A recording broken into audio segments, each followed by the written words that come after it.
Call to order the Board of Zoning Appeals. Would you please stand for the pledge? Jerry, would you lead us in the pledge, please?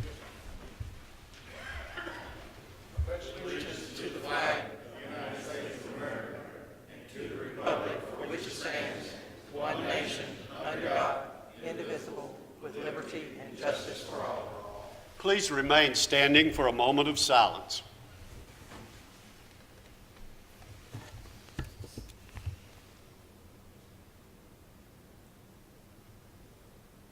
Thank you. Call the roll, please.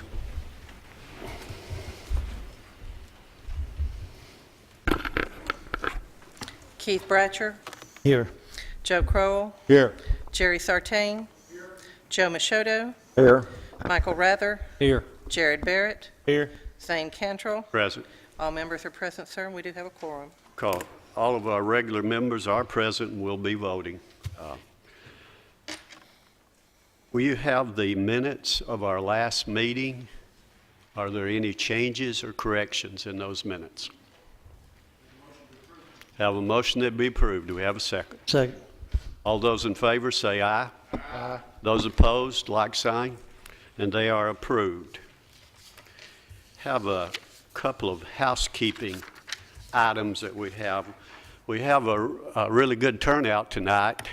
Thank you for all being here. Maybe it'll be a learning experience for all of us. I will remind you of the way the board operates. We are an extension of the judicial system, quasi or quasi-judicial body, and we do have requirements that we place on requests that come before us. I would advise all of you to read those requirements to make sure that you are following those. As we get into the deliberation of each item that's coming before us, we asked our staff to give us a report. After that, those of you that are requesting it, we asked you to come to the podium, give us your name if you're representing that request, and give us any other information that you might want to share with the board. Now, there may be some questions that we would have for you at that time. I would also remind you that we will have a 3-minute limit on most of the comments that come before us, so try to keep it concise and to the point. We don't need a lot of redundant information, but we do want to make sure that you have the opportunity to state your position on anything before us. Just use common sense in doing that. We have a sign-in way over to my right, to most of you to your left. Before you speak, and we can line up over here to make this move quickly, we'd like for you to sign in if you're one that wants to speak, and sign in the register so we will know that you're here and that you are recognized in our minutes that we have. The cell tower, if you're here about the cell tower, it's been deferred, so that's off of the agenda tonight. Now, the first item we have is from last month, deferred from last month, Mitchell Bowman. What do you have on that?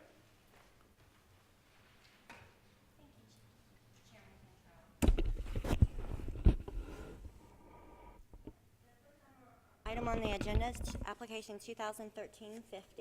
It involves the property located off Rhodes Lane. The applicant is Mitchell Bowman. It's a 5.37 acre parcel, and he is seeking temporary special exception approval for a burrow pit with relief from the area requirements for burrow pits in the residential low density zone. Last month he came before you, and at the meeting we learned that he had modified his plan from excavating additional dirt, making the pond that he was originally proposing larger. He is now wanting to cut a portion of the property to fill the excavated portions of the property, and then whatever is remaining from that high point that he is cutting the soil off of, he would like permission to haul off that extra soil. Now, he has not presented a new plan. We still have the original survey. However, the county engineer went out to the site and spoke with Mitchell, and he understands the work that Mitchell is proposing to do, and there will be requirements from the county engineer that Mitchell will have to meet once, if he gets approval. And the county engineer is here to answer questions regarding that. And I'll go through the slides that we have. The zoning sign was posted. We received 2 calls since last month regarding the request. These are photos of the site and surrounding areas. Most of the properties are rural farmland and residences. And this is the survey that Mr. Bowman supplied us with the original application. But we have indicated the area that he proposes to cut and use that soil to fill in the areas that he had already excavated from the site. And I'm going to ask Eric Hill, our county engineer, to address some issues. I spoke with the applicant on the issue, and just like he had spoke to you guys last month, looking to fill the pond in, and then the top of that knoll that he's looking to take down to haul that dirt off. He had mentioned, like you guys had talked last month, about filling the pond first, and then dirt leaving the site. There's an access easement that goes across this property, and he's going to keep it passable for the properties that are behind it that utilize that. He'll also do a road bond and a reclamation bond through us that we'll monitor, and then our office will also monitor the erosion and sediment control to make sure that he stays in compliance and keeps all his dirt on site that's supposed to stay on site. Mr. Chairman, I have a question for Mr. Hill. Mr. Hill, will you see that it's not left to barren land, or will the topsoil be put back on it? Yes, sir. Well, and I also spoke with Mr. Bowman about the side slopes that are left. He's not intending to leave any steep slopes, and we'll make sure that when it's said and done, he'll have to seed it and straw it. And that'll be part of the reclamation bond. So we'll require him to put up a bond to ensure that he does that. Make sure that grass will grow there again. Yes, sir. Thank you. Any other questions?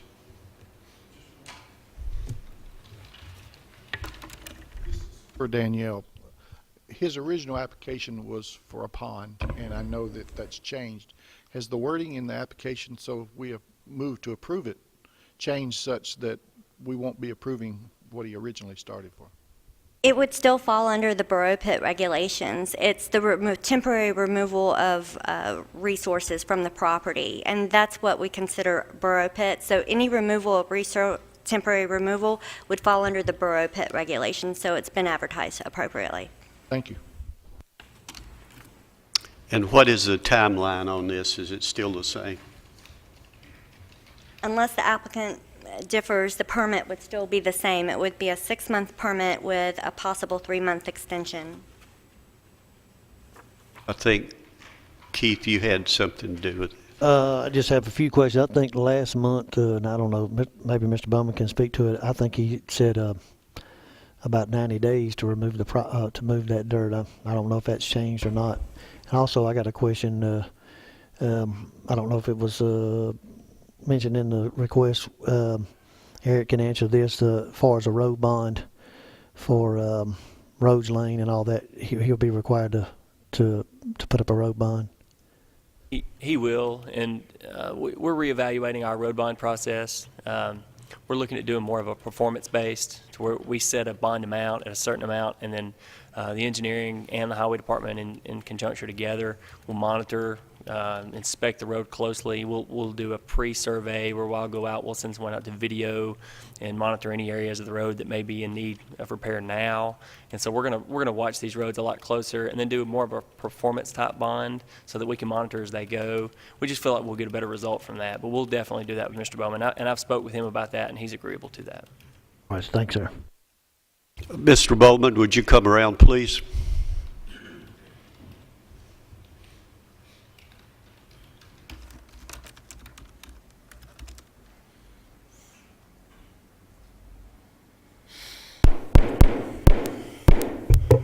My name is Mitchell Bummer.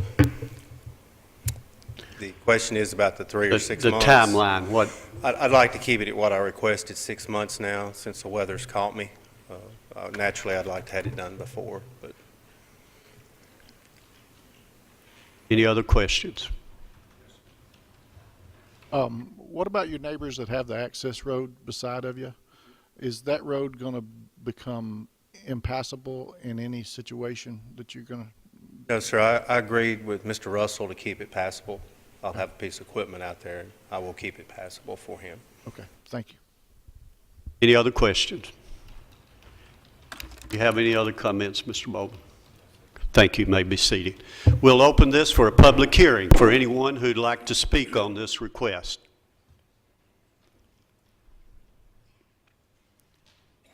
If you'll come around, sign in over here. Just anyone who would like to, go ahead.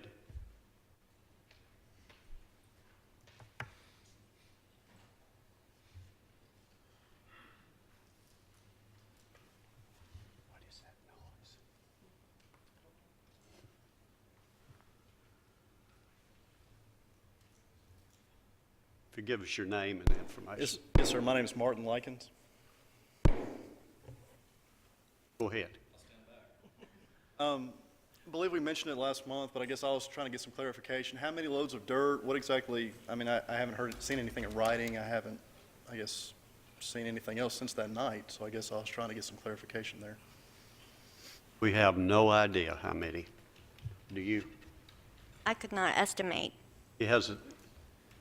No, You. no, Mr. Bowman hadn't told me. Any So- other questions? In theory, if we approve this tonight, or if you, I apologize, if you approve this tonight, there could be an unlimited amount of dirt taken off of that property. Is that correct? Unless you guys would like to specify to Mr. Bowman how many loads he can take off. Keith? I just like to make a comment, and I'm not trying to put words in anybody's mouth, but I think Mr. Crowell kind of spoke to that. Pretty much what's going on right there is where he had taken the dirt out. You correct me if I'm wrong. There was a rise in the lay of the land. Basically, what he's doing is cutting that down, filling what he's dug out, filling that up, and then whatever the excess that's going to make that level land, he's going to haul off. Correct. Correct. That's what Okay, I so understand. when he gets through there, there's not going to be any hole there. It's going to be just a smooth lot that's going to be bearable for grass to grow. Okay. I hope that helps. That's the best answer we can give you on that. Okay. I guess my concern is there's a hole. It's been there 6 months. I'm under the impression that will be filled in, so that's good. Yeah, understand, if he doesn't take the dirt off of his property, he can dig a hole to China. But under this plan, at least we have some requirements. So you're better off having this type of plan rather than having nothing out there. So I'm not trying to convince you one way or the other, but you need to understand how this works. Right, I understand, but a borrow pit, as she had said, would be putting something back into it. I'm under the impression we're putting things into a hole that's already been dug, and then we are going to remove quite a bit of dirt with nothing to put back onto it. Is that correct? It would be more leveling in this case because it's kind of a knoll. You know, he's going to remove from the top of the hill. From what I understand, the conversations I've had with him, that he'll be removing that knoll to push down in the pond, and then what's left over is what he'll remove from the property. But he never told me the exact amount of load, so I'm not sure, and I don't know that he knows. Keeping track of that or size of the hill, or I mean, there's no, I guess. Yeah, your 3 minutes are up, so you need to make whatever statement you need to now. I was just looking for clarification. Okay. Well, you might want to get with Mr. Bowman before he leaves here today, so he might be able to clear up some of those if this is approved, okay? Anyone else? Close the public hearing. I'll entertain a motion on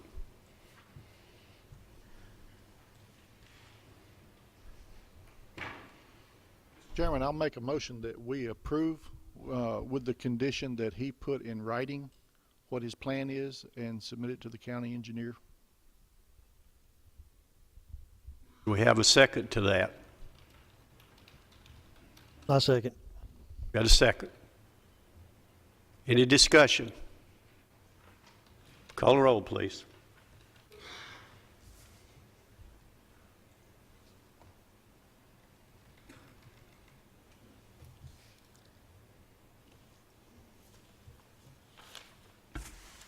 Keith Bratcher, Yes. Joe Crowell, Yes. Joe Machoto, Yes. Jerry Sartain, Yes. Zane Cantrell. Yes. Motion carries, sir. It is approved. The next item we have is a request by Charles and Tina Barrett. And what do you have on that? Thank you, Chairman Cantrell. Application 2013-54 is a request for special exception approval for an accessory dwelling unit that does not meet the design standards for accessory dwelling units involving a property in the residential low-density zone. And the applicant is Charles and Tina Barrett. The site is a 5.2-acre parcel, and it's located along 13788 Versailles Road in the residential low-density zone. The applicant is seeking to install a single-wide mobile home on the property to serve as an accessory dwelling unit. The mobile home is actually already on the property, and you can see it. This is a picture of it in the rear of the property behind the principal structure. And it meets the criteria for accessory dwelling units, with the exception of the single-wide that places it in a category that automatically has to obtain special exception approval. I have received 3 informational calls on this particular request, but no one indicated whether or not they were in favor of or opposition of the request. These are photos of the surrounding area. It's mostly developed as residential homes. This is a close-up of the single-wide. They will be using a neighboring access on a neighboring property that they have agreed with the neighbor to use. However, if that access is no longer available to them, they will be able to provide access on their own property. And staff finds that it meets the criteria for issuance of a special exception. And as you can see, this is the plot plan, the property zone map, and that concludes our presentation.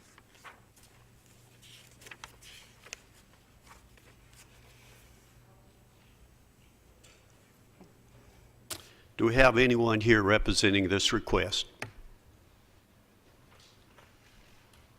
If you'll come around, please.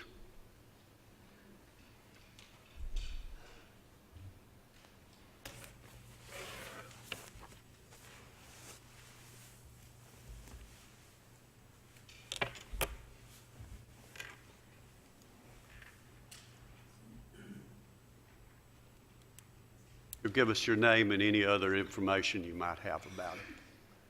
Charles Barrett. I was here for my trailer I'm putting behind my house for my mom and dad. Okay. Any questions?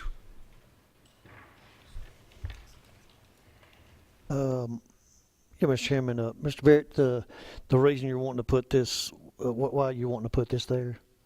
Take care of my mom and dad. Okay, so this is for your parents to live in? Sir. Okay, all right, thank you. Any other questions? Jerry? I saw in the picture where there's another trailer right next to it. How long has this trailer been there? So your trailer has been there 10 years? No, mine hadn't. That's his trailer. That's not on my land. That's, Y'all share the driveway, is that what you're saying? I see. Okay, thank you. Any other questions? Thank you. You may be seated. We'll open this for a public hearing for anyone who'd like to speak on this request.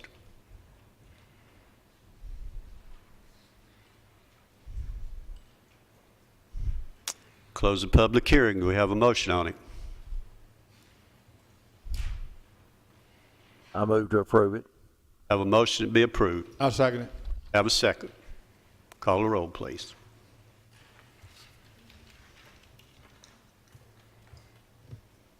Keith Bratcher, Yes. Joe Crowell, Yes. Joe Machoto, Yes. Jerry Sartain, Yes. Zane Cantrell. Yes. Motion carries, sir. I would remind all of you, after these approvals, if you have not read the requirements that it's placed on them, that you do so and make sure that you follow those requirements. The next item of business is a request for a cemetery plot at this. What do you have?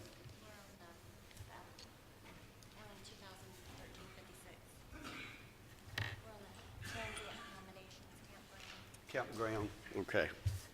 Sorry about that. We are backing up here again. Thomas Maddox, who's requesting a special exemption for the establishment of a campground. Thank you, Chairman Cantrell. Application 2013-56 is an application requesting special exception approval for the establishment of a campground known as transient accommodations in our zoning ordinance upon a property located in an agriculture residential zoning district. The owner of the property is Virginia Wells, and the applicant is Thomas Maddox. This application affects 31 acres of a 107.65 acre parcel and is located at 8627 Burks Hollow Road. The applicant is hoping to continue to use the property as they have for the past 12 years. The zoning, planning, and engineering department was not aware of its existence until we received a complaint from a neighboring property owner that involving this property. And at that point, our staff met with the applicants and issued a type 1 conditional use permit at that time. They were given conditions to bring the property up to certain standards, and one of the conditions also involved at a future date when the property is zoned in a manner that they could seek that special exception approval that they appear before you to legitimize the use that's been established on this property. And we have included on our staff report a description of what the applicant proposes to use the property as, and also information that was supplied to us by the building department regarding inspections of the site performed in October. I received 2 calls in opposition of this request and 1 informational call. The area is in a remote portion of the county and is adjacent to Cannon County, and we notified the adjacent county executives of the proposal. We've taken pictures of the surrounding area, and it's on top of a hill.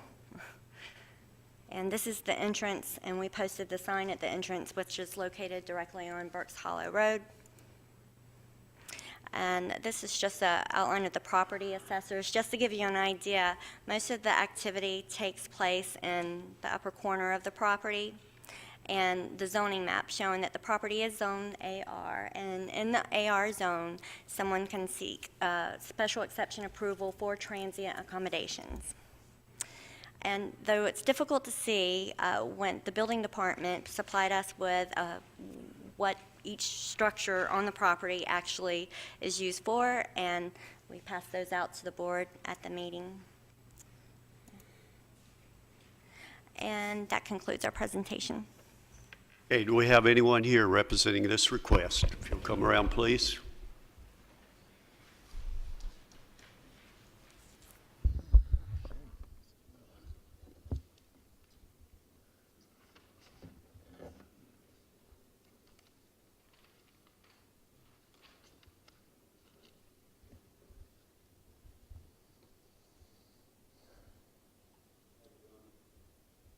My name's Thomas Maddox. I'm here to represent Hippie Hill, as y'all see it.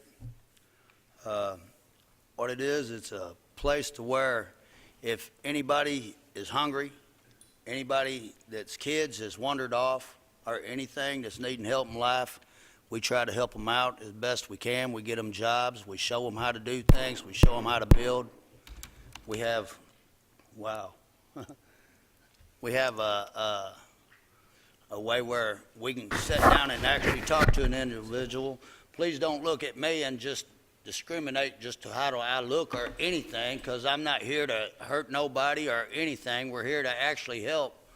A lot of people don't want to listen to people because of the way they look. Well, they'll actually listen to me. I think it's just because of the way I am. But to get these kids up and to get them back out there in society to where they can actually move on with their lives, they need a place like this. Not only out there, it keeps, like we're building a disc golf course up there, and like when we put that there in, That's going to keep all of them busy. They're going to have a lot of time on their hands. We have a lot of ministers that help us out. We have a tremendous bunch of Christians that come up now, and they actually show movies on Tuesday now. And Father John spent Thanksgiving with us. That was real fun. But we're just wanting to get this done. I don't really have a whole lot to say. Tell us about the campground. We would like to hear about that. All right, the campground, we was going to actually call it a hostel. And what that is that it helps a person out. If you only got $5 or $7 in your pocket, you can come up there and stay, and we'll give you a good meal, and there's plenty of places to lay your head, because a lot of them kids ain't got nothing anyway. And sometimes sleeping under these bridges and outside, I don't know. I wouldn't want to see my daughter out there like this, so. The campground then would be to handle the folks that you're planning on coming in there. Is that right? The campground is where you would lodge the people that would be coming Yes, in sir. there. And you would establish the campers yourself, is that it? Yes, sir. Okay. And how many do you have now on site? Well, we probably got about 9 campers up there, and I'm getting rid of about 6 of them, actually. Well, about 5 of them actually is leaving. Okay. Go ahead. I think that question first, might be for the staff. I'm just, and I want to make sure I understood what, I guess correctly. This was brought before us because they were already, this had already been established and been going on for a period of 12 years, and without any type of approval from the county. Is that correct? That's correct. I mean, it didn't qualify as a grandfathered use. It was Ma'am? established after it could be considered grandfathered. However, it was not brought to our attention until 2010. Okay, so let me make sure if I'm correct. They had approval to have this type of facility there or not? Listed without any approvals.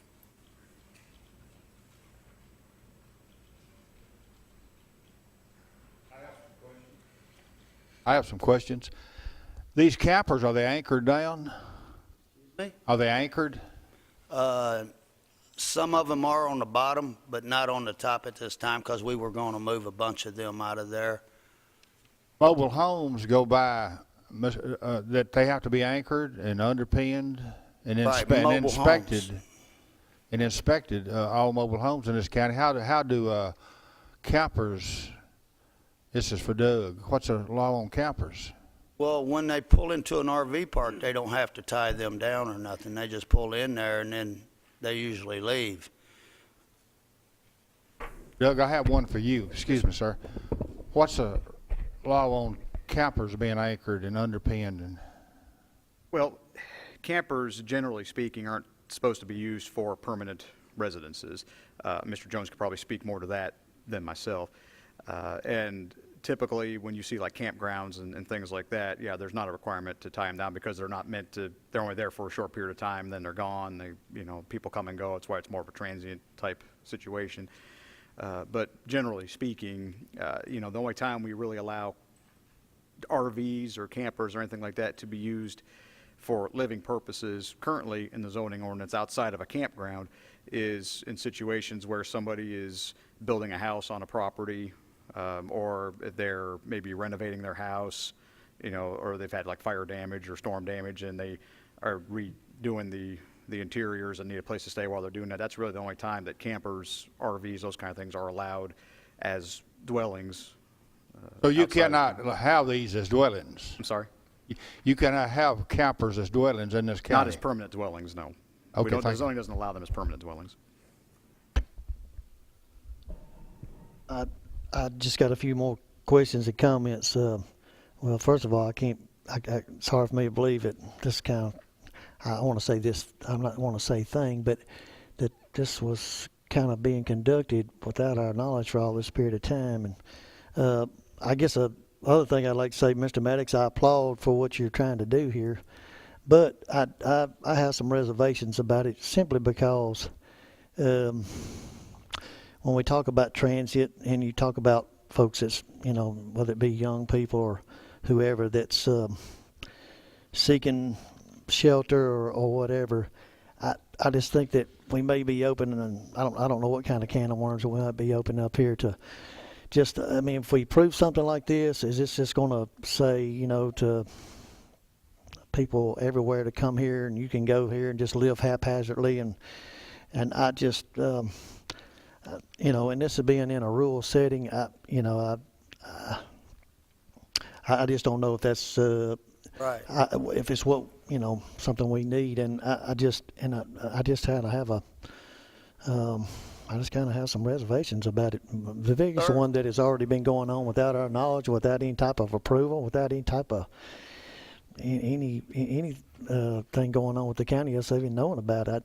Well, sir, what I was getting at is that it's like, you know, this could be yourself. Something could happen and everything fall through and you need help yourself. We would be there to give that hand and, you know, out and say, hey, here you are. You're welcome to go up there anytime you want. My gates are always open to anyone. I don't care who they are. They will be open for anyone that wants to come up there to visit or to stay there for a minute or whatever. Anything to help them out. And anytime that you can do that there and actually sit down before somebody and actually know where their head is at, then you would understand what I'm saying. A lot of these people up here that's in your streets today in your city, which I live out in the county, come out there for help. I get them off the street, they get on their way. I have one guy that cleaned up totally, went and got him a cook job, and he learned it right there on the hill. And then we have people who come up to learn how to do lights, how to do arts, how to do crafts, and how to build, how to get a job. A lot of these kids just ain't never had the opportunity or a good father figure to actually show them what to do in life. How many people do you have on site right now, tonight? I didn't catch that. How many people do you have on site tonight that are there? Right now, there's probably 8. And normally, during the month, would you have more than 8 to be on the site? We're usually about anywhere from 8 to 20 people, sometimes, 25 or so. Yeah. What is the average stay of a person that comes in there? About 3 days. About 3 days. 3 to And 4 they're- days. And then You some try of to them- help them get a job, or? I give them a direction at that time, and then they'll come back later on, and they'll be asking for a job, which I have a man by the name of Marshall. He owns a demolition company in Nashville that puts a lot of them to work, and they go through temp service just like anybody else. They got to have their IDs and everything. Okay. How do they hear about your site at Burks Hollow? Well, It was hard for me to find. we've been doing it for so long until it's kind of a word of mouth with especially people who's actually wanting to do something in life and hasn't got the money to actually go out to a facility and pay a lot of money to get these and get help or whatever. And then there's kids, that actually come up there from the college here at MTSU and like to sit down and study also. And them people, they haven't really got the money to go spend in a lot of places. So they come out there and they sit and they look off the view and they do their work also. And then they're also teaching other kids how to get into college. So it's really a good working thing, when all of them's working together. And you would actually have to come up and see it for yourself. Go ahead. Just a few follow-up questions, and I'll be done. Mr. Maddox, let me ask you a question. Is there CUD? Is there plumbed in? I mean, is there CUD water? Is there city water on that? Yeah, we have a holding tank that we put our water in. We do carry it. Is that what you're asking? No, sir. I'm talking about drinking water. Is there plumbed CUD water on that site? No, sir. This is all spring. This is all straight nature. Okay, so the drinking water you're getting there for everyone is just where? Where do you get it? Right, and so does a lot of families through the whole holler out there. We're way away from the city. We're right there on the line. Okay, but there's no running water there. No, sir. Okay. They haven't made it up that far. Okay, and as far as a sanitary facilities, you have porta potties, is that correct? Yes, sir. Okay, okay. I'm just trying to, I mean, I read up on, I'm just trying to clarify with you. And I just got another comment I want to make. I mean, again, I applaud what you're doing there, and trying to help folks out. But I just think we're creating an environment that's already there, that we got people living in, campers and trailers, and no running water. Sanitation is porta potties. I mean, I applaud what you're doing, sir. But I mean, I can understand maybe if this is a facility, you were building a building that had running water and We have got that going on right now. so that's just and that's just and more of a more permanent type fixture for housing. All this being just a temporary type stuff. That's just the reservations I have about it. Jerry, go ahead. I was wondering, in a year's time, how many times would you say that the county authorities have had to come out for anything? None for mine, nothing for me at all. I mean, just in general, anything going on at the place that they would have had to come for? In the whole 13 years, they've probably been out there, I don't know, about 5 times, 6 times, I reckon. And it was all good. Of the number of people, I had one more question. Of the number of people that you get during the year, how many are repeats coming back that need your help? You're probably looking, well, like, because that varies from year to year to year, because they come in like, all right, for instance, April and Moss came in. April was wanting to study to be a teacher. So she sat there at the computer and she got her teacher's degree and everything, and now she's teaching. Moss is running a ski lift program off in New York. So at that time, when she was going to school, she was coming back and forth, and they live in, I think, Minnesota or some. I don't exactly know where they're living at right now, but you do have repeats then coming back too. They come in for just very short periods of time, though. They're only there for like a week to see how everything's coming along, and everybody is really, they're really happy to see, if we made progress. Like in April, we had our water tower burned down, our shower house, and our kitchen. Well, we finally got everything where we can get our shower house back and our water tower and all of that. And it's been a struggle. It's been a real struggle. All right, thank you. I've got one Joe, question. go ahead. Sir, how do you finance this operation? Well, the kids actually put it all together. Back years ago, I had a child that died on me, and we got a little bit of funding from out of that, and then working from side jobs and everything else, I've managed to almost have this paid for. And with the kids and the traveling kids that come in, we tell them what our goals are, and they all seem to work together, and we kind of getting it caught up. We're about a little bit behind, but not bad. But everything's so high, and it's really hard. It's a hard struggle. We're doing the best we can, and if we wasn't there, then you'd have a whole bunch more of these kids here in town running around, and wondering what they can do and where they can sleep. Okay, thank you very much. You may be seated. We'll open this for a public hearing. Do you have a question? I see you got a stage on here. Do you guys have concerts, or can you explain what this stage is on the map I'm looking at? Okay. A lot of homeless people and a lot of people, period, like to hear a lot of music. And besides, we teach a lot of music, and it gives them a chance to learn and see what's going on. And if somebody's doing bad with themselves and everything, and then you get them into doing something, it changes their whole mind, and then kind of makes them get their mind back on track. It's just. Anyone else? Okay, thank you. We'll open this for a public hearing for anyone who'd like to speak on it. If you'll come around to the right, my right over here, sign in, then come to the podium, give us your name and any information you'd like to share.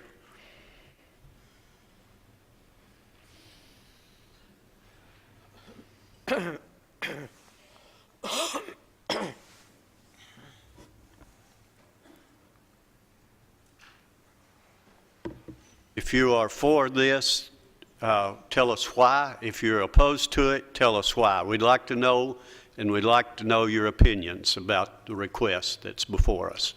Go ahead. My name's David Ash. Mr. What Chairman, I'd like to know is all this that's in red, is that all Rutherford County? hold on for just a minute. Have we officially opened the public hearing? I didn't hear anything about opening the... Okay, We speak officially into opened the it? microphone No, so the she public can... hearing. Have we officially opened it? Speaks are not real good up Okay. here. David Ash is my name. Have we officially opened the public hearing? I Yes. didn't hear anything. Yes. Thank you. And my question is everything in red, is that all Rutherford County?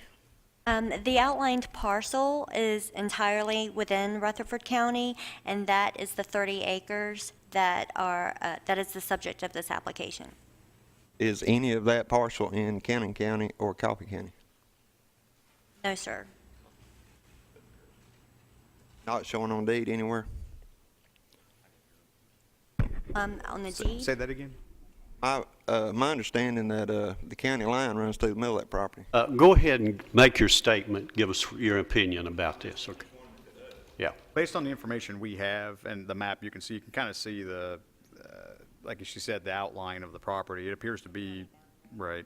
My question is, should Cannon County be involved in it as well if that's part of their property? Well, it as appears that even if there was a portion of, based on the map that we've got, it appears that even if there was a portion in Cannon County, it looks like the activity is occurring on the Rutherford County side, but it appears that the parcel itself is within Rutherford County. But, I mean, if there was activity occurring in an adjacent county, and, I mean, I think you would be right. Yeah, they would have to be involved at that point. Right. And they were notified. I am for Hippie Hill. I work the boys that's there. I work them today. I've got 4 from off the hill. I've got 2 that's living here in Murfreesboro. One of them is a veteran that's come out. He can't find a job anywhere. He ended up at Hippie Hill. My father was pastor up to here recently out at Hoover's Gap Church, and our church has been involved with trying to help some of the people up there.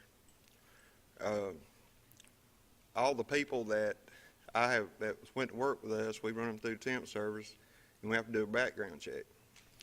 And I will say that Tommy's pretty cautious about who comes. The other day he had one that had a warrant out for him, and you can check with Cannon County Sheriff's Department. He took him in and made him face his deal. And one that I worked with me, he had I've got his check in my truck. He had something come up on him, and he turned him in, and he's sitting in jail right now doing his 6 months. What I see of it is, and I've been on top of the hill, and I agree there needs to be some cleanup as anybody. I got my plane, I flew over it, and I've flown over Radyville Pike and several other places. We got a lot of places that need to be cleaned up, you know. I don't see it as how the county, you know, they didn't find out about it because it's as far in the corner as you can go. You know, you don't get there. But everybody in Beech Grove, I know 2 years ago, he come up and there was petitions going around. Y'all probably are aware of this when it come forward, and I forgot how many names that he come up with, because he'll take his kids, and there's an elderly lady, I'm not mentioning her name, that didn't have a floor working in her house. Her bushes was growed up over her entire house. She couldn't see out her windows. They go down there and they do it for free. Behind Beech Grove Record Service, it was growed up really bad, and there's 2 boys come to him wanting some work to do, and they offered for $20 to clean that bank out on state land. But my opinion of it is I'm for it. I can vouch from 90% of the people that I personally know in Beech Grove that are for it and have nothing against it. And I hope that y'all come to a conclusion as if you was, if there was a church camp coming along or anything else, and really look deep into it and take it serious, because it is a serious matter. Thank you. Thank you. Next.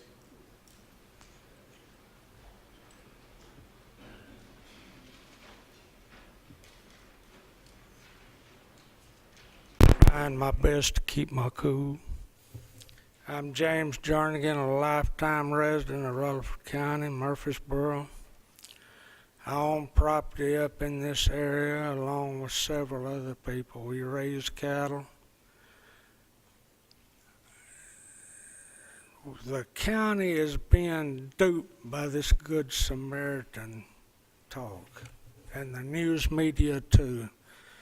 And the Daily News Journal and the paper in Bedford County.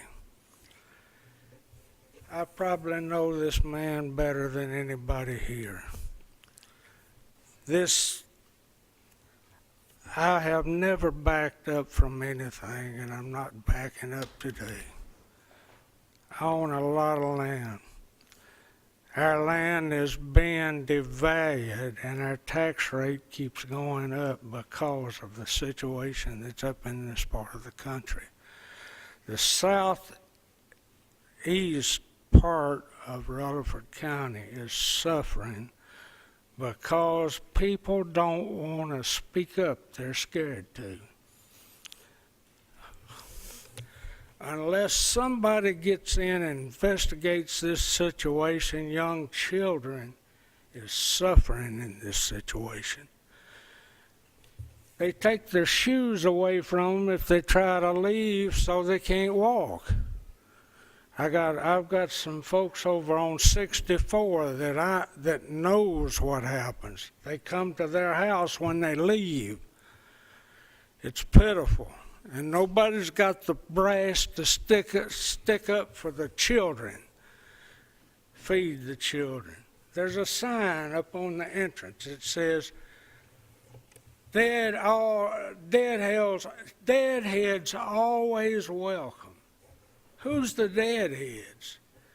Is it the county? I talked to a deputy 2 weeks ago. I had a cow out. He told me, I asked him, I said, when you been up there?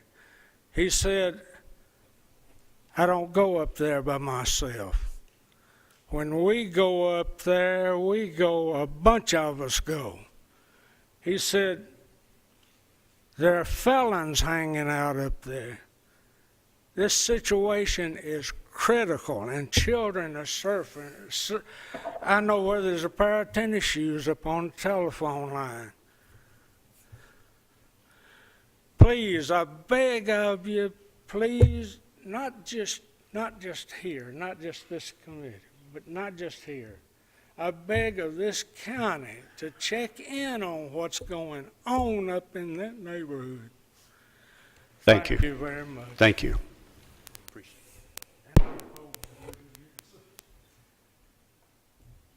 Next.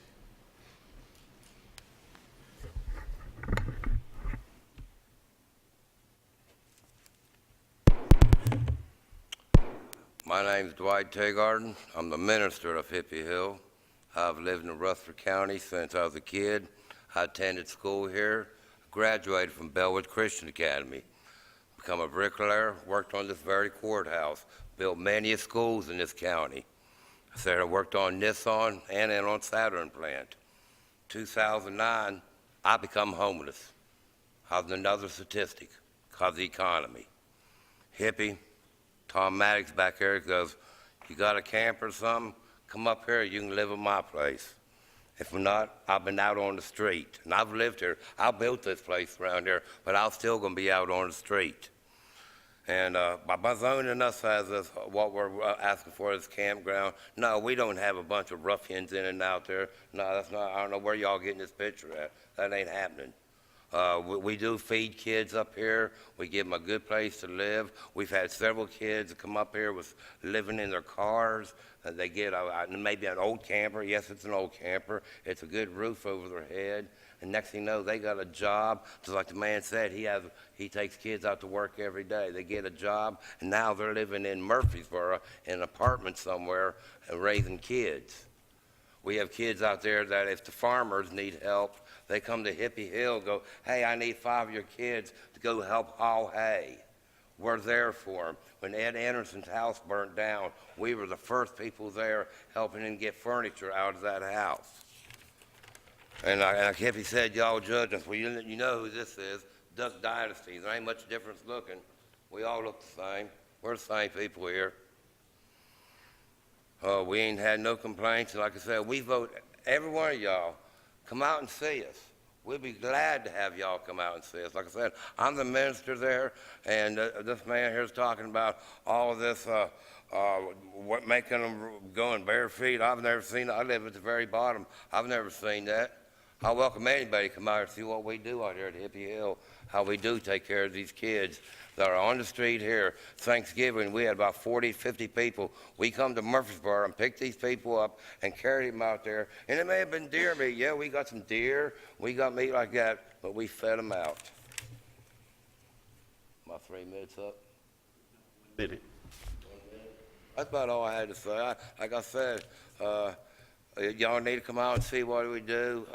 This is what we do out there is good things. We do feed the kids. We home. It's better sleeping underneath the bridge or underneath the bush here. And if we just 100 yards to the east, we wouldn't even be here. Just 100 yards is what this is about. Thank you. Appreciate it. Thank you. Next.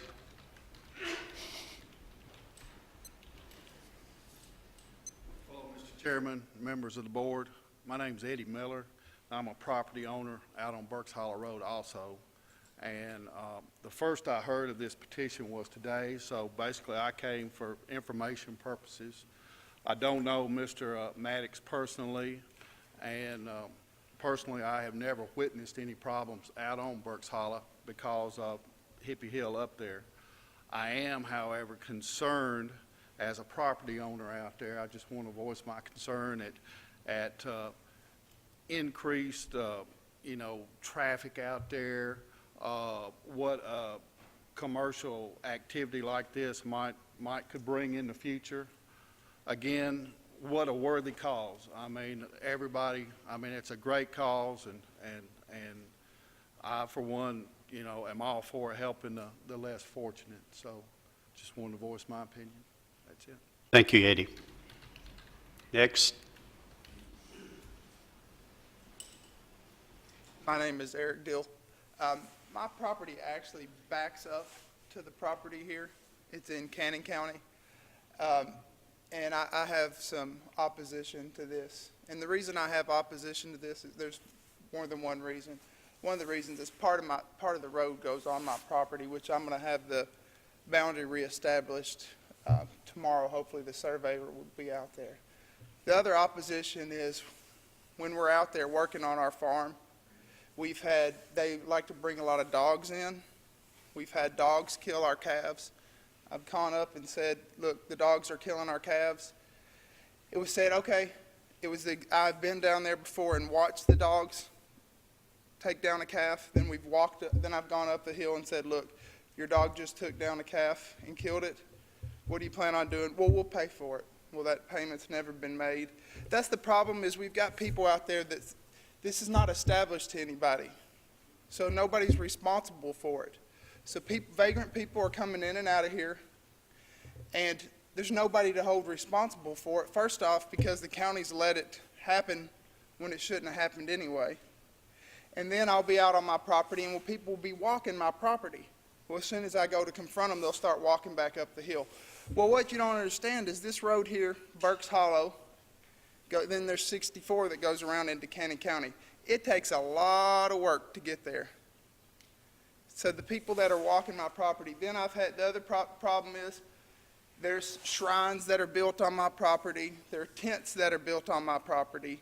I've found pot growing on my property. So that's the problem is we don't have anybody who's responsible that we can go and say this needs to be fixed because the stuff just continually keeps happening. It's the value in my property, and I'm having people on my property trespassing just because they're right on the border there. So in my opinion, more than that, they're living in permanent structures that are not considered permanent. We're trying to call it a campground, but that's not the deal. They're permanent structures. If anybody else in the county wants to pull a permit, what do they have to do? They have to get a septic tank, right? They don't have a septic system. So why are we allowing non-septic systems? Why are we allowing no running water to be there? And you can't take care of people. That's the thing. I love taking care of people. But you can't take care of people when you don't have the facilities to take care of people. So I just want to ask that the committee look at this just like they do any other building that we put up, and to have the same requirements out of this. Yes, we want to help people, but we want to do it in the way that our county has required for everyone else. Thank you. Next.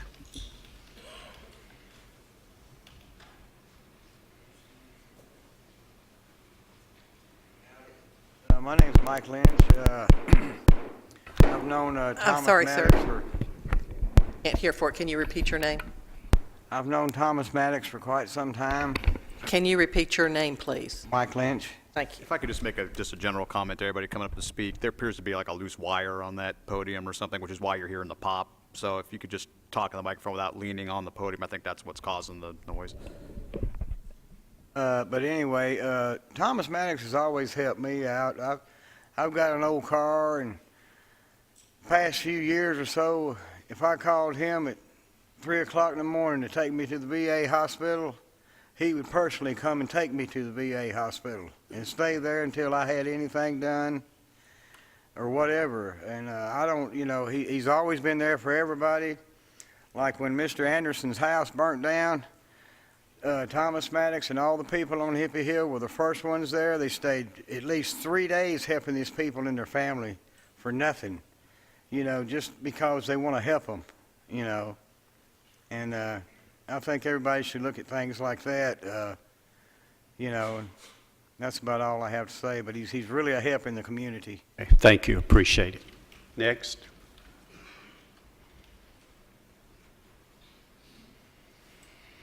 We've got a loose wire there somewhere that we're hitting that's causing the noise. So My name is John Myers. I'm one of the neighbors. I own the property that's at the bottom of this picture.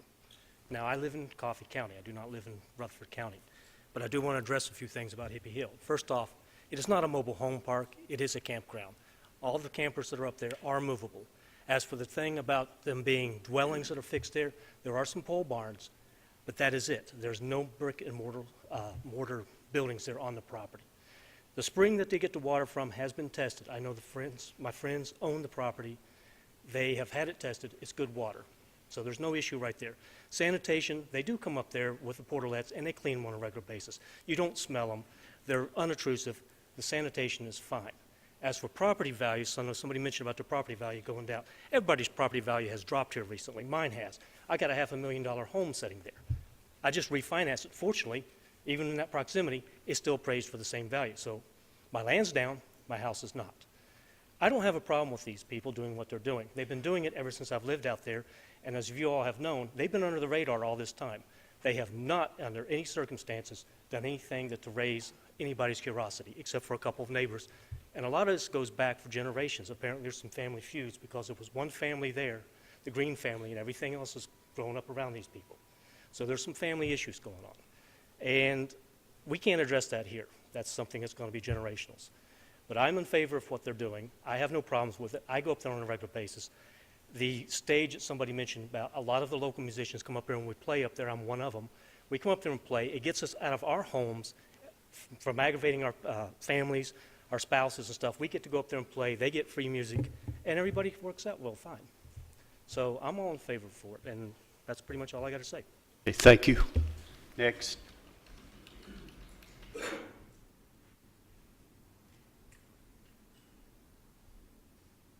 My name is Mike Roberts. About 6 years ago, I was living on Murfreesboro Street in a nice house with a couple roommates, and I couldn't find steady work, and they couldn't find steady work, and we lost this house. I lived in my car for 1.5 years. I had to move around to just keep from being noticed. I couldn't cook. I couldn't, lots of things. Tom Maddox gave me a place to stay, and what he said to me was, As long as I have a place, you have a place. All I ask is when you can afford it, you contribute, and personally, you help out when you can. Now, I'm still living there after 4 years, continuously at this point, but I have a base. I have a vehicle. I have tools in the vehicle. I put off going to a small job in Nashville today to come here and speak because this is my support. I'm 65. I get a very modest retirement, but it does not pay my medical needs, much less rent. I'm a diabetic. If I don't get these things, I'm in sad shape. This gives me a base of support. These people who come through there are on the streets. They're passing through. You see them. This gives them a place, a base. They're not under the bridge. There's not a lot of housing at Salvation Army or some other spot in this area. It gives people a chance. I'd like to make the point that when people talk about kids being there, we are not talking about children. If you're under 18 and you show up there, we call your parents. We tell them where you are, what your situation is. We ask them permission, if you need it, for you to be able to stay there. No children stay there without parental involvement and permission. We do get a lot of families passing through with small children. People come walking in. We see them on the side of the street in town, on the interstate ramps. Have we 1 talk minute. to them. 1 minute. Thank you. If I didn't have this place to live, I don't have a plan B. I don't know of anywhere I can go and stay ongoing with the income I have, even with my continuing part-time work. Thank you, Tom Maddox. Thank you, Board. Thank you. Next.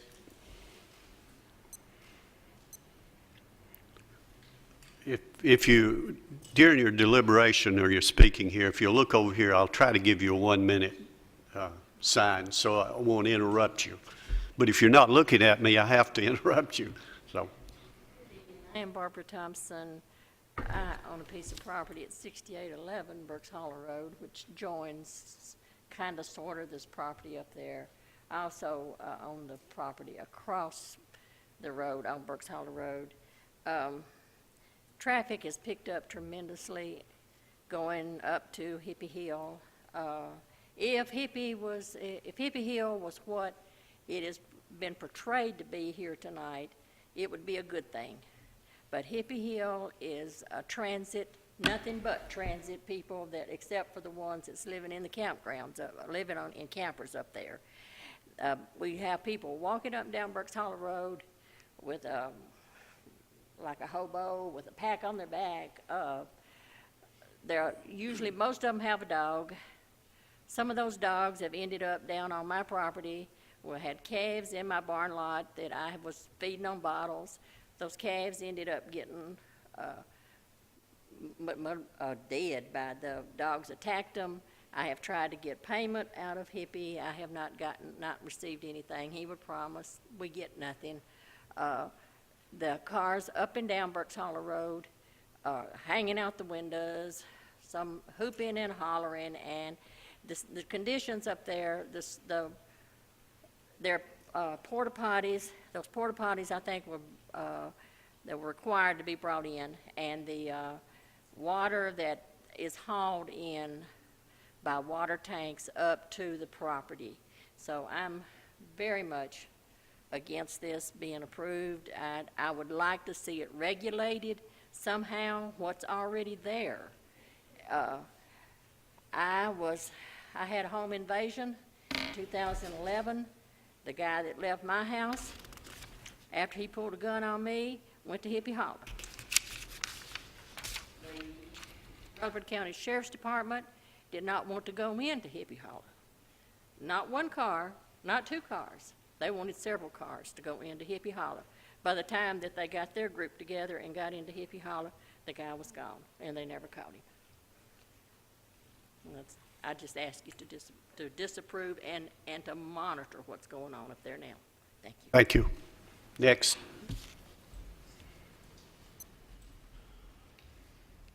I'm Virginia Jernigan, and I would not like to appear that I'm against the poor, because I grew up very hard, and I appreciate people that are having hard times. Our church has food drives and whatever, and we donate to the poor. But this is something that does not need to be there. It needs to be investigated. The law enforcement and people need to go in there and check this place out, really check it out. From what we've heard talked about tonight, it sounds like it would be heaven on earth. And the way the newspaper makes it appear, it's heaven on earth. But it's anything but that. And at the end, they'll have jamborees up there. And I don't know who all comes, but you can hear the music from all over up the country up there. And after Bonnaroo, there is an afterflow that comes in there. So we're bombarded with a lot of people and the roads are not that great. So please consider this. Thank you. Anyone else?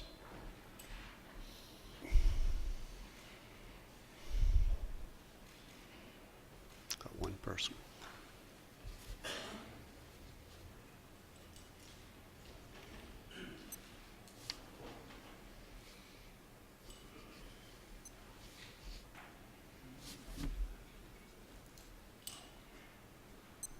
Hello, my name is Heather Ann Brown, and I live in Rockville, actually. And I really don't have a personal stake in this, although I really wanted to see something done like this also within our community. And I'd like to know, when is this appropriate to help people? Everybody keeps saying, let's help people, let's find an appropriate place for this. This is at the furthest reach of our county. You haven't known about it for 12 years.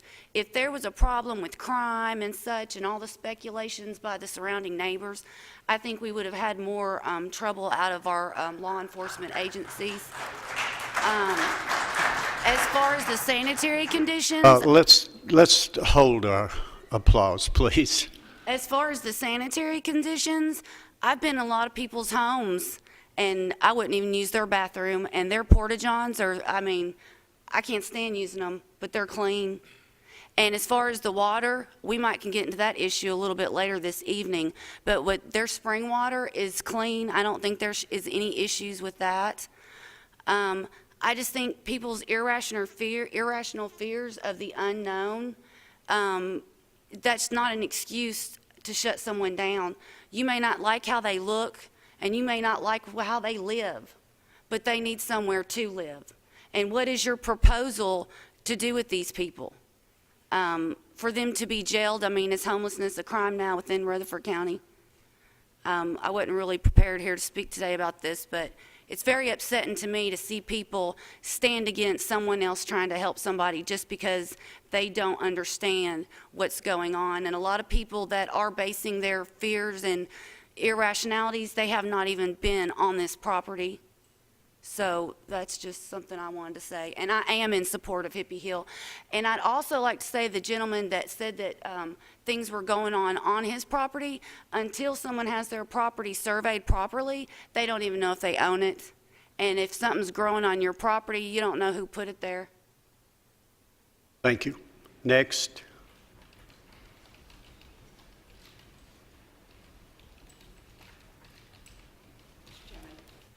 My name is Elizabeth McClellan. I'm an attorney here in Murfreesboro. I live on Newark Court, so I don't live near Hippie Hill, but I do know one of my good friends was here to speak tonight. Hippie Hill saved him from homelessness. Hippie Hill is the only reason why he is not on the street dealing with a chronic medical condition. And I've heard a lot of landowners say, well, they're trespassing on my property, they're doing this, they're doing that. If that's true, you have civil remedies for that. Opposing a zoning ordinance is not the way to handle existing problems. If you have an issue, go get an attorney, go take care of it. But don't oppose a good, valuable resource for this community on the basis that you have an issue that you haven't chosen to pursue through the courts the way that you are legally allowed to. I'm 100% in favor of Hippie Hill. I think they do good things. I think we need to take care of the poor. all I've ever heard are good things from people who have actually been there, people who actually live there, people who have actually been helped. And I ask y'all to vote and give them what they need. Thank you. Anyone else? We'll close the public hearing. I'll have a couple of comments about this. We have had our Building Codes Department to inspect Hippie Hill. We do have an inspection of that. And it appears that that inspection was generally in good order. So the thing that we are looking at here is not closing down the operation as some of the comments were on Hippie Hill, but whether to expand establishment of a campground. That's the only issue that we are looking at here that we will be deciding on. Do we have any discussion from the board? Jerry? Yes, I know we have the report from codes, and I'd like to know the buildings that did not have a building permit. Has all of the things that were found been reconciled to your satisfaction? Buildings that's on the property as it exists today are not permanent foundations, permanent buildings. They have been built without permits. To establish a permit base, we're going to have to establish a campground. I've got to have that zoning form that it's a legal use on this property to be able to establish a legal permit.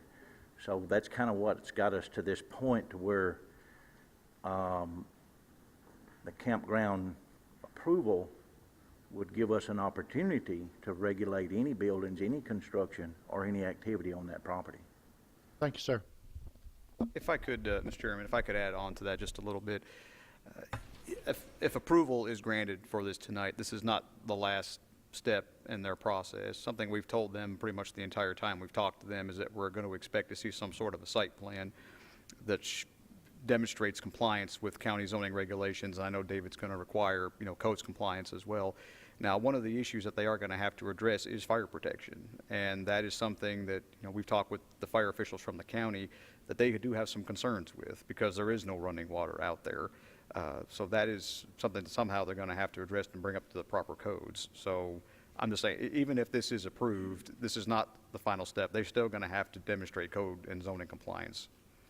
The thing that's important for all of us to remember now is if it is approved, it will be regulated. The way it is now, it's not being regulated. There are requirements that will have to be met. So it's a decision that we all have to make here tonight. What is the best route for us to go in determining what to do out there? Now, I have no hesitation about the good deeds that they are doing, and I commend them for that.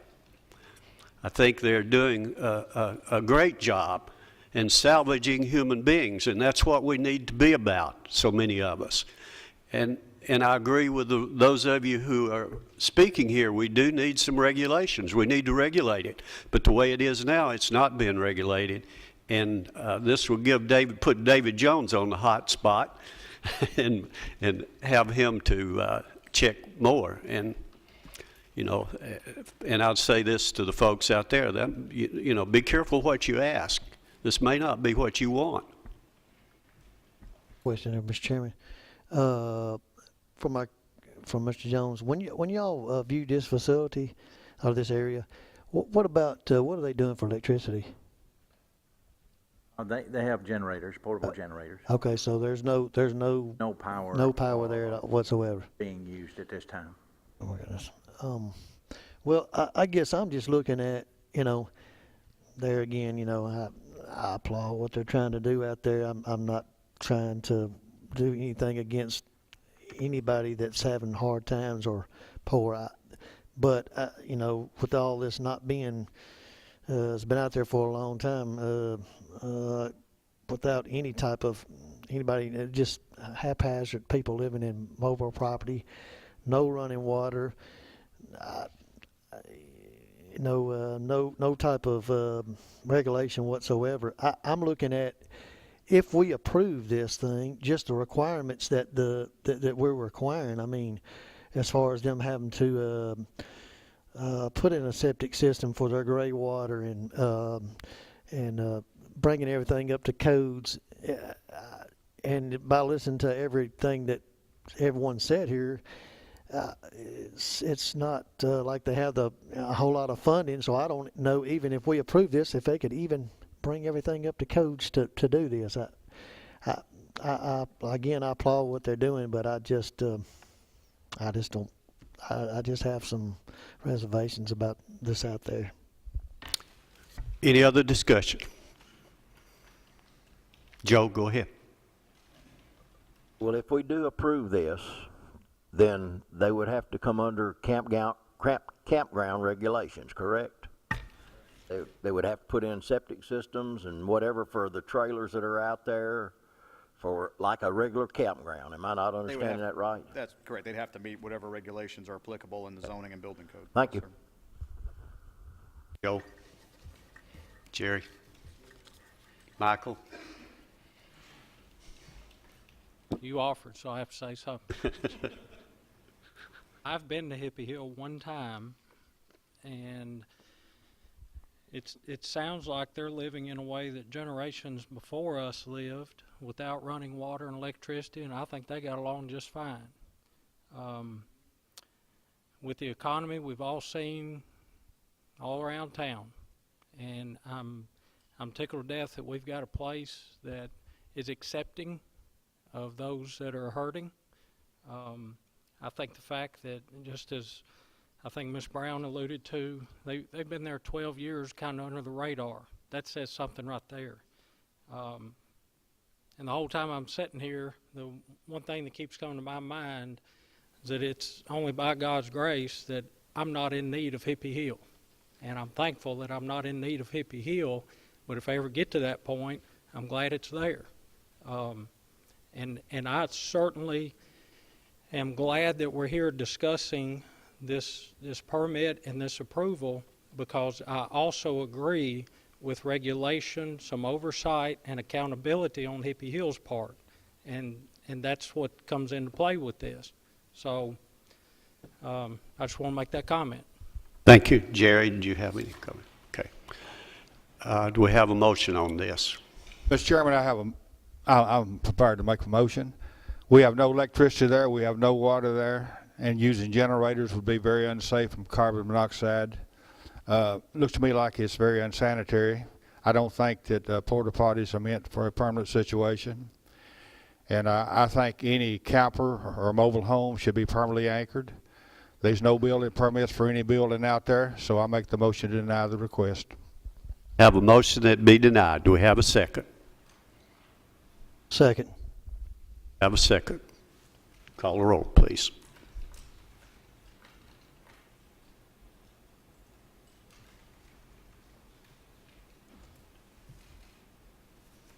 If you vote yes, you're voting for denial. Keith Bratcher, Yes. Joe Crowell, Yes.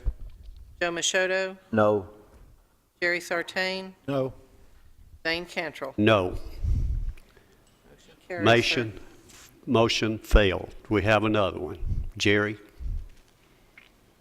Mr. Chairman, I think if what's going on out there, we need to do some investigation and put it under some regulation. I'd make a motion we approve. Have a motion that be approved. I'll second that. Call the roll, please. If you vote yes, you're voting for approval. Keith Bratcher, No.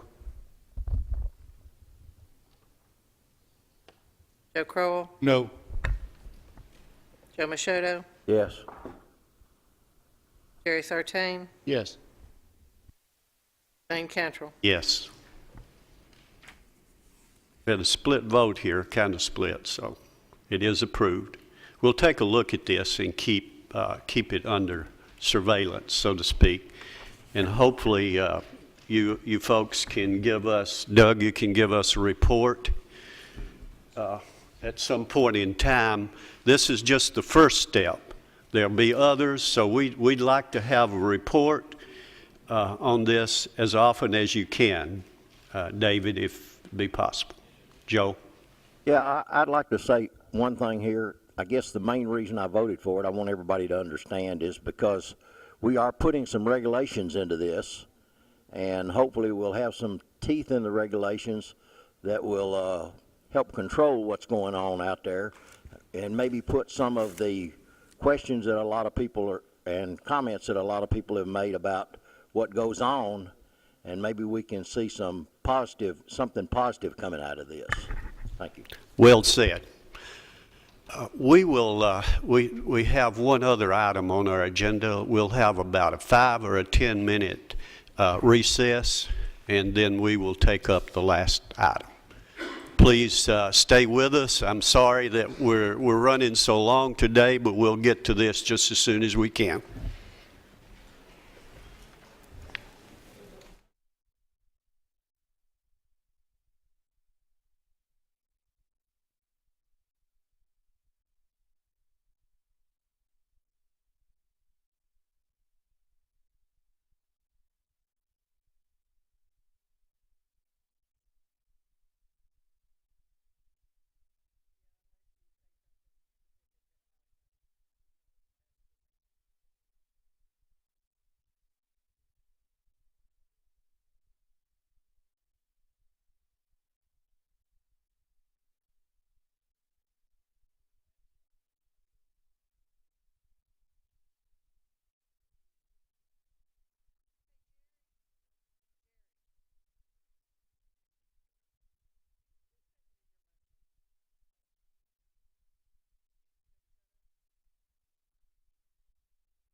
Thank you for bearing with us for this short recess. We're back in order now. The next item we have is the Islamic Center of Murfreesboro is requesting the establishment of a cemetery. What do you have on that, please? Thank you, Chairman Cantrell. Application BZA 2013-57 is a request for special exception approval for the establishment of a cemetery, a minimal impact community facility activity upon a property located in the RM Medium Density Residential Zoning District.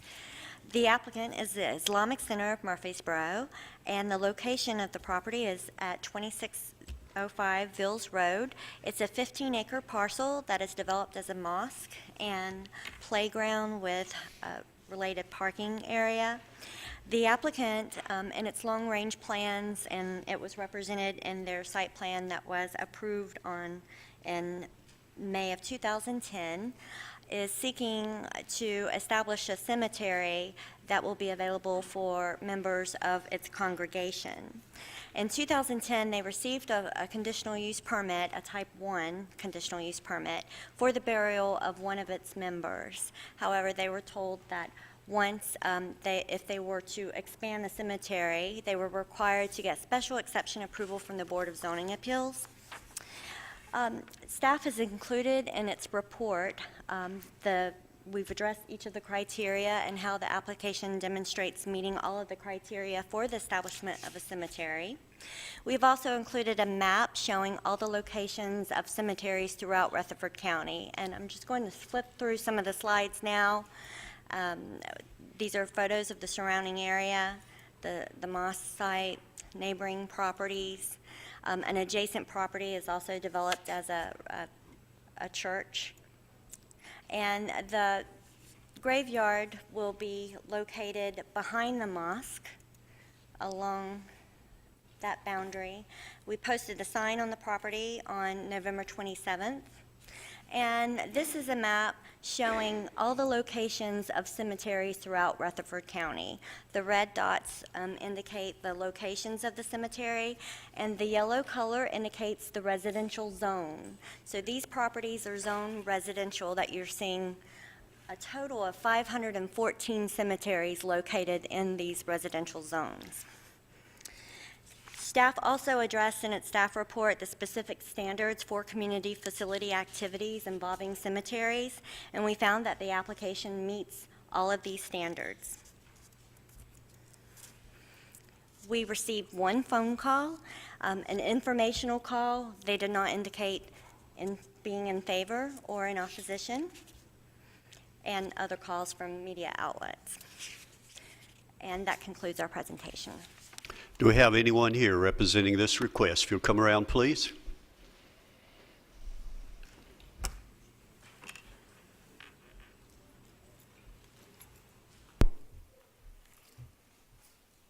Good evening, everybody. My name is Isam Fathi. I am a board member in the Islamic Center of Murfreesboro. I'm here to represent the Islamic Center for this application. We are simply applying for having a cemetery in our property. As you just heard now, we have that new location for about a year and maybe 2 months now. We have been having the establishment of Islamic Center in Murfreesboro for over 30 years. As I hear now, like you all heard, there are 514 cemeteries in residential areas. We do not have any cemetery in Rutherford County. From early on, when we were fortunate to have this facility, we had in our site plan the intention to put a cemetery there, just for simply the elderly in our community, in our congregation.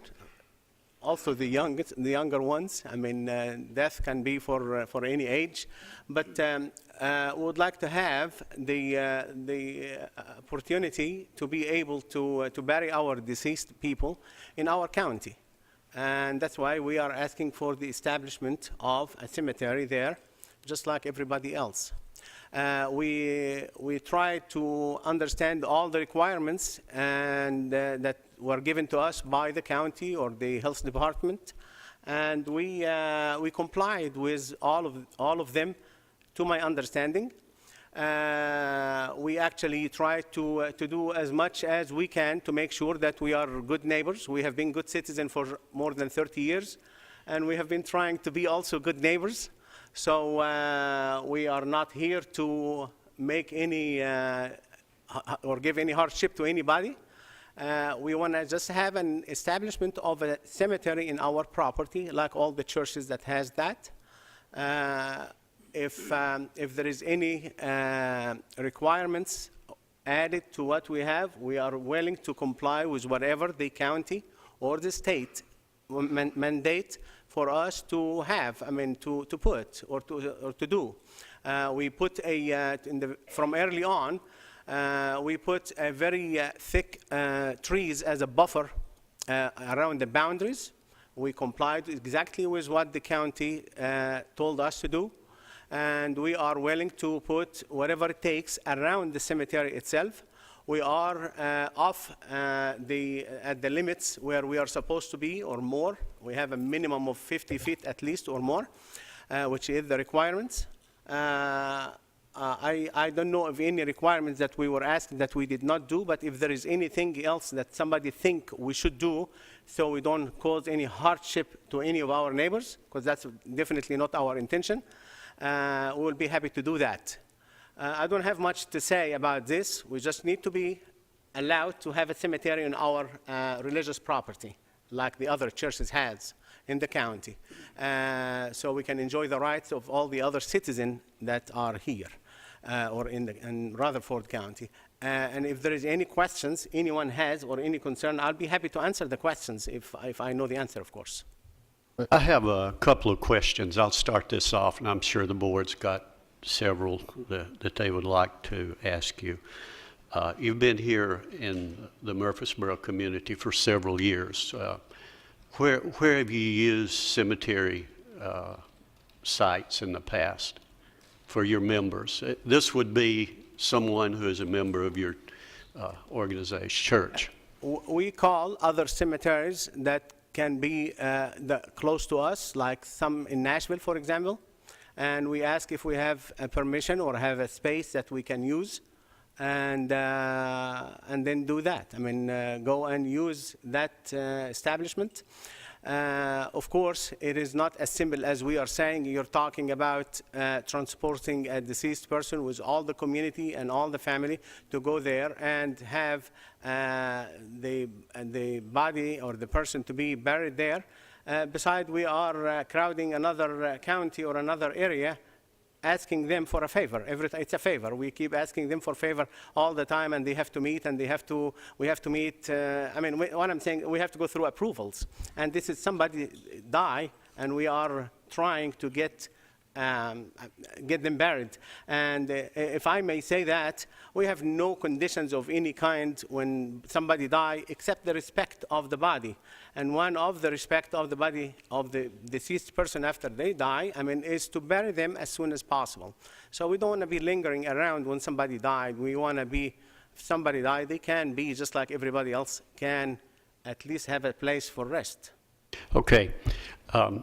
Let me see if I understand your procedure there. If more than likely, if you have services, it would be in the center. Is that right? It would be what, sir? Your memorial service would be in the center. Then you would go to the cemetery from your center to the cemetery. Correct. Is that correct? Yeah. You would not have any off-site parking or long lines of cars coming in to the cemetery. You would. We have enough parking, I think. I mean, we have big parking. Okay. And we will be able to accommodate the whole congregation in it. Then there will not be any kind of, as a matter of fact, there's going to be less traffic on the county and the city compared to any others, because we will not have this. All right. Well, yes. to the cemetery, you will have to have a road. Is that correct? Is that your plan? We will have a passway. The distance is not that too far from the center to the location. So we'll have a passway that, yes, I mean, to transport. Do you have, all right, now, do you have a plan? You know, when you look out there now, it's just an open field. Do you have a plan for buffers, memorial garden, planting of trees, and that sort of thing. Do you have a plan for that? Yeah, we have the intention to put like a greenery fence around the cemetery itself. Although that we were told this is not one of the requirements because it is inside the property and we already have the buffer around the perimeter of the property. But it's actually something that we wanted to do, not to meet requirements, but to make it, how do I say it, how to make it more appealing to the rest of to the whole congregation, because we have other activities. We have people going in and out for prayers, and we have like a playground for kids. So we don't want to have like a cemetery all the time in front of everyone. So we are going to be putting something around it to like a greenery, shrubbery, and bushes and things like this. Okay, how many people do you have that are members of the center now? We are estimating somewhere between 250 to 300 families. Okay. And how many burial sites are you estimating will be in this cemetery? Well, your guess would be as good as mine. I really do not know. We have about 1.5 acres and for the cemetery, and I really don't know how many that will take. We tried at one time to say this and that, but it need to be, whatever it will take. I have no idea. Okay, I guess what I'm getting at here, can you estimate how many burials you would probably have in a year's time? I know that's... Can you tell me how many burials you're going to have in the Based cemetery upon the church? past. Based on the past, you may have 1 year where nobody die, and you may have 1 year when 10 people die. So I don't know how to answer that question, sir. I'm sorry. I understand. Death is hard to... That's his business. I don't want to interfere. Okay. I know that's a hard question. Okay, thank you so much. I appreciate your answer. Candid answers. We have another. Joe? Would you not consider being buried in Evergreen or Roseline cemeteries? Muslims want to be buried, in a Muslim cemetery. So you wouldn't want to be buried in I would prefer to have a Muslim cemetery, yes. You're never buried you haven't buried anybody in Roseline or Evergreen? No, we have never. No, it did not happen before, no. Jerry? Mr. Chairman, the application says 288 parking spaces. Looks like that's pretty much taken care of. So, and it says you wouldn't put monuments and such in your cemetery. How do you mark the graves? Yeah, we mean we're not going to put monument in that sense that you see in the cemeteries, those big ones. Yeah, but there will be a little something to identify each spot. There will be something to identify the spot, but there will not be a monument, big rise monument off the ground. It will be something small to just identify each burial. Yeah. Jerry? Would you ever expand it in the future once this, you don't want to say that, but once it fills up, would you ever plan on expanding the cemetery in the future? I'm not anticipating, I hope we are not anticipating to fill this in the coming 20 years or 50 years or something. I hope not, but at that time, the people who are around can make that decision. I am far away from making a decision, and the people in the board right now, our congregation does not see that this is a question that needs to be answered in any near future. Maybe different generations after many years, I hope, can make that decision if they need to expand or not. I see that this is going to be sufficient, for the county for many years to come. I got a couple of questions, Mr. Chairman. Let me ask you, and I don't know exactly, different religions and customs, how you do things. With this cemetery, if this was approved, when you have someone that passes away, would they be put in a casket and a vault, or how would they be buried? Yeah, traditionally we do not have the body in a casket down in the ground, in the burial, in the grave. We have the body. We will be able to. After the body is washed and wrapped, it will be in a bag, in a plastic bag, those plastic bag, and this will be the one that we put. They put sometimes something similar like a board to have the body on. And then some people also would prefer to have blocks on the corners where they can put another board on top of that. Very similar to a coffin, very similar to a casket. But we do not have those fancy caskets that you're talking about to go down in the grave. We try as much as we can to be, this is part of the religion, to be as practical as you can with death, not to have any luxury items to be buried. We're all going to go down in the ground one day, and the religious looked at it as a practical part. It doesn't have to be a fancy thing, but the idea of the casket is not against the religion. Let's put it this way. But traditionally, Muslims has been burying this way without a casket, or don't put a casket down the ground. If that answered the question. Thank you, sir. Yes, sir. Any other questions? Michael? So on that same point, it's not against your religion to have someone in a casket or in a vault. You don't have to have a fancy casket. They make caskets that aren't fancy. Are you opposed to doing that? If, churches all over town, all over the county have cemeteries, families have cemeteries. My family has a cemetery. So it's the caskets and the vaults and things like that.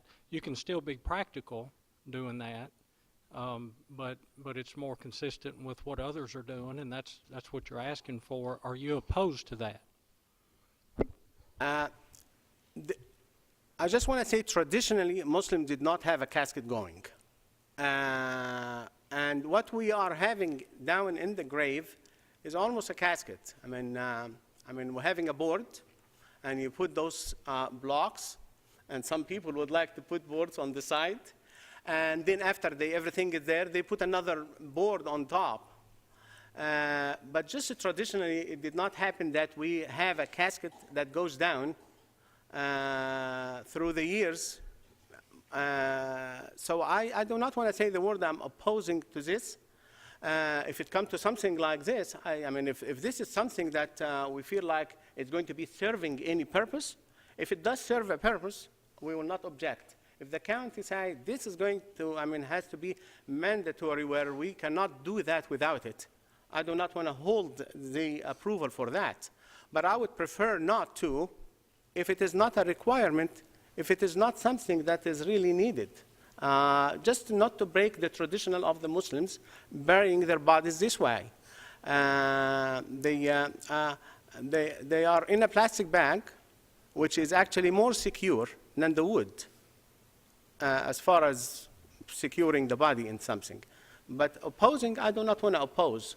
I would prefer not to, but I don't want to hold it for that if it comes to that. I don't know if my answer was clear or not, but that's the best I can explain. Any other questions? Any other statements you'd like to make? I just want to say that what we are asking for is a simple procedure to have the right, just everybody else, like everyone else, to be buried in the county where we live. This is our county. We live here. We have been here for more than 30 years. We have been good citizens throughout. I want you to pick the newspaper for the past 30 years and tell me how many Muslims commit any fault or commit any foul act in Rutherford County or in Murfreesboro.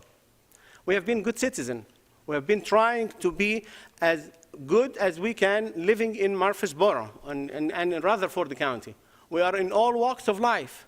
We have workers, we have teachers, we have doctors, we have engineers, we have professors in the university, we have students, we have all kinds, and we have been productive. And we are not asking for something strange or different, and we are willing to comply with whatever the state or the county ask us to comply with. And I hope that this is a very fair request in Murfreesboro. It will hurt my feelings that I die or somebody in our congregation die, and we tell them, no, you don't have no proper cemetery here. We cannot bury you here. Find you somewhere else outside this county. And we lived here, paid taxes, and complied and became good citizens for so many years. Our kids are born and raised in this, and they contribute to this community. So please, I mean, we are not asking something different or strange. We're asking for what everybody else is enjoying, the rights to live decently in the county. That's all what I'm asking. And the gentleman was having a question. Sir? You were having, I wanted to ask? I'm sorry. All right, I mean, he just... Let me assure you that this board has no qualms whatsoever about your loyalty. You're an American citizen. You have a church out there. We have no qualms about that. We're just looking specifically at your request. It's either cut and dried. So Great. Let me rest you assured that we do not discriminate in any way. I have no doubt of that, sir. I have no single doubt in that. I'm talking to everyone there. If somebody has any concern, hopefully they can rest assured that we will be as good as they are expecting and as good as any other good citizen live in this county. These are the same questions that we would ask any church that comes before us with a cemetery. We don't have it we don't have that a whole lot, but we've had a few of them in the past, and so we do want to take a good close look at any kind of request. I'm available if anybody else has any question. I mean, until this is over, I will be happy to answer any question. Okay, I mean, thank you. yes. Thank you, and you may be seated. Thank you very much. Thanks for you. We'll open this for a public hearing for those who'd like to speak on it. Remember to come to the right, my right over here, sign in, and give us any information you'd like to have. And please try to keep your comments within the 3-minute range. If you need to go over a little bit, we won't fuss about that, but for clarity for all of us, we do need to have a few of the rules. And come on around and sign up, get your name on it, on the list. Yes, ma'am. Wow. Just give us your name and the information you have. My name's Lou Ann Zelnick, and I appreciate so much what Mr. Vathi said. I agree, equal rights for all people in this community. We're all taxpayers, we're all hardworking, we love our community, and we love our state, and we love the people here very much. We are a very welcoming community, and it's my privilege to be here. Back in May of 2010, in about 20 minutes, a 53,000 square foot development was passed by the Planning Commission. Mr. Demasi, at the time, never mentioned there were 5 phases during that meeting. Included in those 5 phases was a school. The word school was never mentioned in the Planning Commission meeting. No allowance was taken for a cemetery. A brief discussion was done, but it was said later on, which we are here tonight. But during that process, no one was notified. Now, the people in that area, they love their homes and their neighbors and their communities, and many of the people in that area, they don't have the big fancy homes, and they were not notified. But I understand by reading the paper that some notifications were done this time for Phase 5. A 53,000 square foot development was approved on a 22-foot wide Veals Road, and if you look at the map, 20 foot off the intersection of Bradyville Pike, rated by the state of Tennessee as one of the most dangerous state roads, 2-lane roads. If you look at the map up there, which I'm really appreciative, if you look at the intersection, go back towards Murfreesboro about 300 feet, you will see a 70-lot subdivision. That 70-lot subdivision, due to the traffic leaving Murfreesboro on this very dangerous road, had to put in a turn lane to turn right.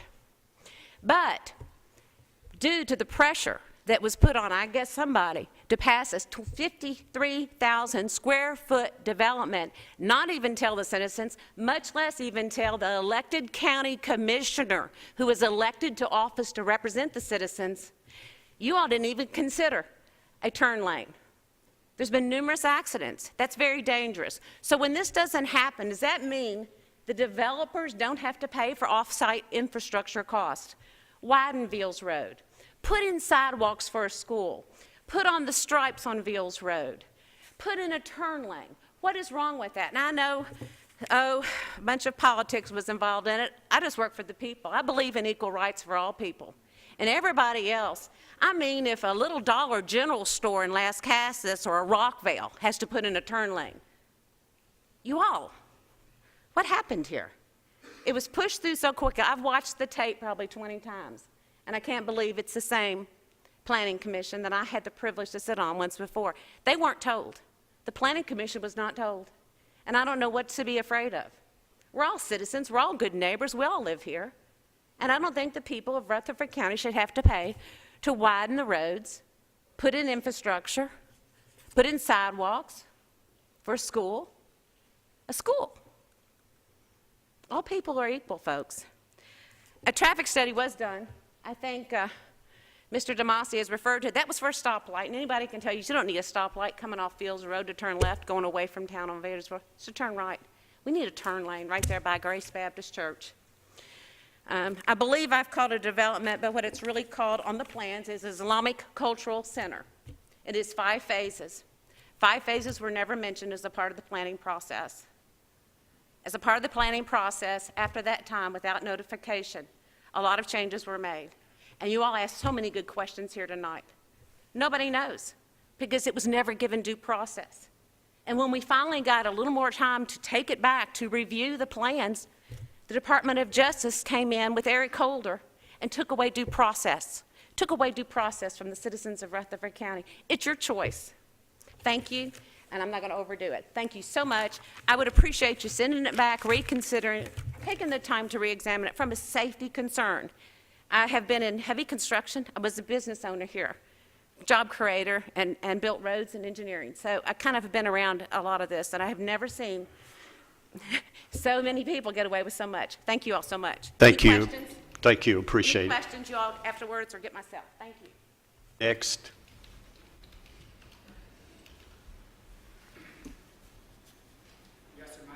Dan Sumner Allen IV. I would like to make a professional recommendation that this go back to planning. I would like to read a letter that I'm going to submit to you when I'm finished, and that's probably the best way to make my point. It says to whom, and I wrote this yesterday, December the 10th, to whom it may concern, I'm a mortuary specialist and archaeologist in the state of Tennessee and the principal staff archaeologist at Dan S. Allen and Associates. I have over 20 years of experience as an archaeologist and mortuary or cemetery specialist. I've received a BS in anthropology with minors in archaeology and history, as well as an MA in history with an emphasis on cultural resource management from Middle Tennessee State University. Through my education and experience, I possess extensive knowledge regarding the rules and regulations for the burial of human remains and cemetery construction promulgated by the Tennessee Department of Health and the Tennessee Department of Environment and Conservation. To my knowledge, no geotechnical assessment has not been performed for the Islamic Center of Murfreesboro's proposed cemetery site located on Veals Road. And in order to comply with the current rules and regulations of the Tennessee Department of Health and the Tennessee Department of Environment and Conservation concerning biological waste, the site must contain greater than 6 feet of soil above bedrock, with human remains buried no less than 2 feet above bedrock or the water table and covered by no less than 3 feet of soil below the surface of the ground. We have no idea how much soil there is on this site. The published soil survey of Rutherford County, completed by the United States Department of Agriculture Soil Conservation Service in 1977, indicates that the property located at the current site of the Islamic Center of Murfreesboro averages somewhere between 5 and 8 feet of soil, with some areas potentially containing less than 5 feet of soil. Due to the agricultural nature of the property, it is also likely that the soil levels have eroded since that survey was completed in 1977. Without a professional geotechnical assessment to determine if the property is even suitable for use as a cemetery and that the burials there can comply with the depth and soil cover regulations promulgated by the Tennessee Department of Health and Tennessee Department of Environment and Conservation, I fear that the burial of unencapsulated, and that's burials without coffins or containers, I fear that those types of burials on the proposed site could create a serious biohazard and potentially contaminate the property, neighboring properties, nearby wells, groundwater, and Todd Lake, which is closely situated to the property. I am of utmost concern for the health and safety of the members of the Islamic Center of Murfreesboro, as well as their neighbors, and fear that immediate and irreparable harm could result if a professional geotechnical assessment of the property with favorable results is not performed prior to approval of the proposed site for use as a cemetery by the Rutherford County Board of Zoning Appeals. Have you examined the site yourself? Or I haven't. Okay. So you don't really know? I don't really know, and it would have to be something a geotechnical professional soil scientist would Yeah. do. Okay, thank you. Any questions here? Thank you so much. Joe? Are you saying then that any cemetery that is in the state of Tennessee has to go through this procedure before they can become a cemetery? Most of them do. I'm not aware of one that has recently done that here. Most of our cemeteries, and I noticed the map, they showed 514 cemeteries. The majority of those cemeteries were established 100, 150 years ago. Some of them, like the Vine Street Cemetery, did have a church in it at one time, and now it doesn't. The church is archaeological. My experience, as part of my job, I establish the vertical and horizontal extent of cemeteries, technically the legal boundary of cemeteries that already exist. And as part of that job, I on Chancery Court orders, relocate cemeteries from point A to point B. I've actually done 3 here in the county. The rules that I gave you are the rules that I have to follow when I move a burial from point A to point B. And normally the burials that I'm moving are just simply skeletons. But to rebury those skeletons, they require me to have 3 feet of soil over them. And the Tennessee Department of Environment and Conservation, even if you bury a cow or a horse, you've got to have them 2 feet above bedrock to keep the material out of the groundwater and keep seepage to a minimum. Are you required to also put them in a coffin? You're not required in the state of Tennessee to put them in a coffin. Joe, I'm sorry. Go ahead. That was my question. Okay. Joe? What would happen if someone had a disease and not been in a vault? A contagious disease that the germs, say, like AIDS, could live a while. They potentially could. Could get in the stormwater, the well waters? Well, it could get in well water. If there's not enough soil over them, there's, of course, the chance that they could be dug up by animals. That's why these rules are established, is to keep. If they're close to rock, and where the surface water would follow that rock, wouldn't it? Exactly. What happens, it rains, the grave acts like a big sump. The rainwater runs down into it, collects in the bottom where the body is. There, it picks up whatever it picks up from the decomposing body, hits the bedrock, and either leaches into the water table or it spreads out from the grave that way with the groundwater. I do know at a 6-foot depth, it takes an adult human body 10 to 12 years to decompose. That's based on studies by the Body Farm at UT Knoxville. And that's my concern. If there's not enough soil over them, or they're too close to the water table, that it could create a potential biohazard and on the property and also around the property. Any other questions? Thank you. Appreciate your expertise. If you'll give that to our next.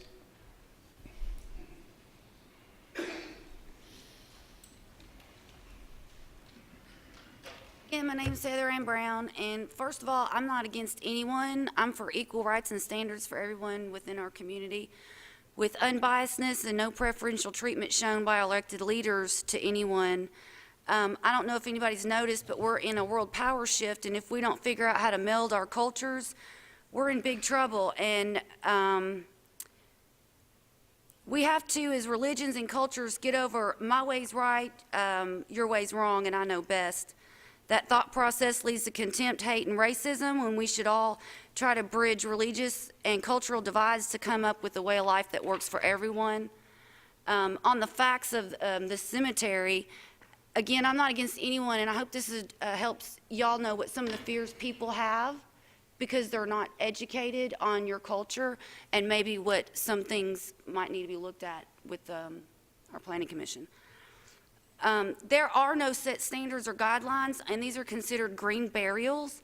And this is what they call them, with no disrespect. Human remain landfills is what they consider them also.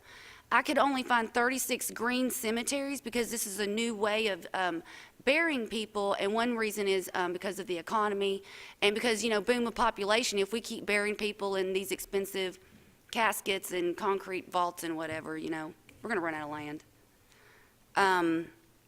The Federal Trade Commission has yet to set regulations for green burials, and there is no long-term impact study that could be found on how this will affect our water supplies. And I think that's one concern people have, and the health. Green burials are legal in all 50 states, but here in Rutherford County and Murfreesboro, we'd like to know who's going to oversee the handling of human remains, and there should be very strict environmental restrictions, very strict oversight from the health department, and ongoing GSI or land checks to ensure that the water supply is not contaminated. And this is for any type green burial cemetery. These green burials are on a large scale, and again, as I said, they're basically human landfill remains, and they should be required because, you know, this is new to everybody, so we're trying to set standards here for everybody to follow. Requirements should be similar to that of unlined, dilute, and dispense municipal waste, which studies have shown to detect traceable plumes of indicator bacteria. I think perk sites should be required for burial sites of this nature, because anytime you dig up the ground, it percolates the ground and aerates the soil, which leads to wetness at the grave burial level, and this favors pathogen survival. Studies in the U.S. have found pathogen survival contamination associated with the decay process. Only a minimal study has assessed groundwater quality outside of cemeteries, and any concerns for groundwater contamination outside of the cemetery was lessened due to the distance, rate of water travel, and dilution. But my point on that is we don't have any long-term impact studies on groundwater contamination for green cemeteries or human landfill type places. And how is the public going to be assured of proper hygienic practices of the handling of the deceased when there's no outside oversight due to religious classifications or burial sites at churches? Per their religious beliefs, the Muslim community, they can get exemption for religious reasons. And we're not talking about one or two, you know, religious exemptions here and there. We're talking about a large group of people. So there needs to be oversight on who's handling the human remains and how they're processed and how they're put into the ground. I know I'm running out of time. There's, you know, risk to the person that's handling the deceased if they don't get proper vaccinations, which is a transfer from the deceased to the prepared to the community. Okay, I'm running out of time here. You need to finish, please. But I think the main concern here is that there is no set standards for this type of burial process, and the fact that it's a religious entity, are you going to ensure oversight? And on a last note, anytime preference is shown to one group of people over another, this always breeds hate and racism, and that is why racism and hate of other cultures will continue. And I can only think that money is to be made by government entities, ongoing allowance of disingenuous activities by them of improper notices to the public and preferences shown to some people over another. We want equal rights for everyone within our I got a community. question. Go ahead. Are you for this graveyard or against it? I'm not against it. I'm against, you know, since there's no set standards, we can't afford to set improper standards. So specific standards You need to be either got set. to be for something or against it. Which way are you? I'm for it. You for the graveyard? Yes, with specific standards set as to how things are handled and proper oversight, and just like everybody else, did not no oversight because of a religious exemption. Thank you. Appreciate it. Next.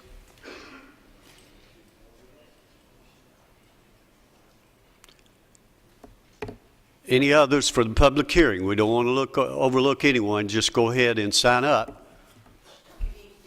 Go ahead. My name is Anne Marie Shannon, and I live at 156 Millwood Drive. One of the first concerns we have is the litigation regarding the the Islamic Center of Murfreesboro has not been settled. It's pending legal actions going forth. And to put in a cemetery at this point in time is inadvisable. A structure can be torn down if the plaintiffs are successful in their litigation. There's no, to relocate a cemetery, particularly an Islamic cemetery, is very difficult. Moving remains is, from what I've read, a process that they would prefer not to have happen. We then get down to the burial of the first body, again, without notification to any resident. This whole process seems to go through no notice to the residents. I will admit that I was out of town for a period of time, but upon my return, I did not notice that a sign had been posted, and to my recollection, it was at the behest of the attorney representing the plaintiffs in the lawsuit. Once again, I spoke at the county commission meeting, and what we've had go on is it being called a cultural center, and when it works for them, it's called a religious building. Those are things that remain to be resolved through the court system. So I'm here in opposition of it. Thank you. Next. Good evening, everybody. My name is Dr. Saleh Spinati. I'm professor at MTSU, professor of engineering. And first of all, I would like to thank all of you for the great work that you do for our county, for our city, for our country. And I just want to say that also I'm a member of the Islamic Center of Murfreesboro, and I have been in this community for 22 years. I've been in Middle Tennessee for 32 years. I am a proud member of the state, and I chose the state to raise my family and my children. One of them is here. Two of them went to MTSU, and Salim went to, or is going to Central Magnet. What I want to say is, first of all, I'm in favor because I'm hoping to die in this county and be buried in this county. Well, hope not too soon, you know. Well, you know, God knows when, but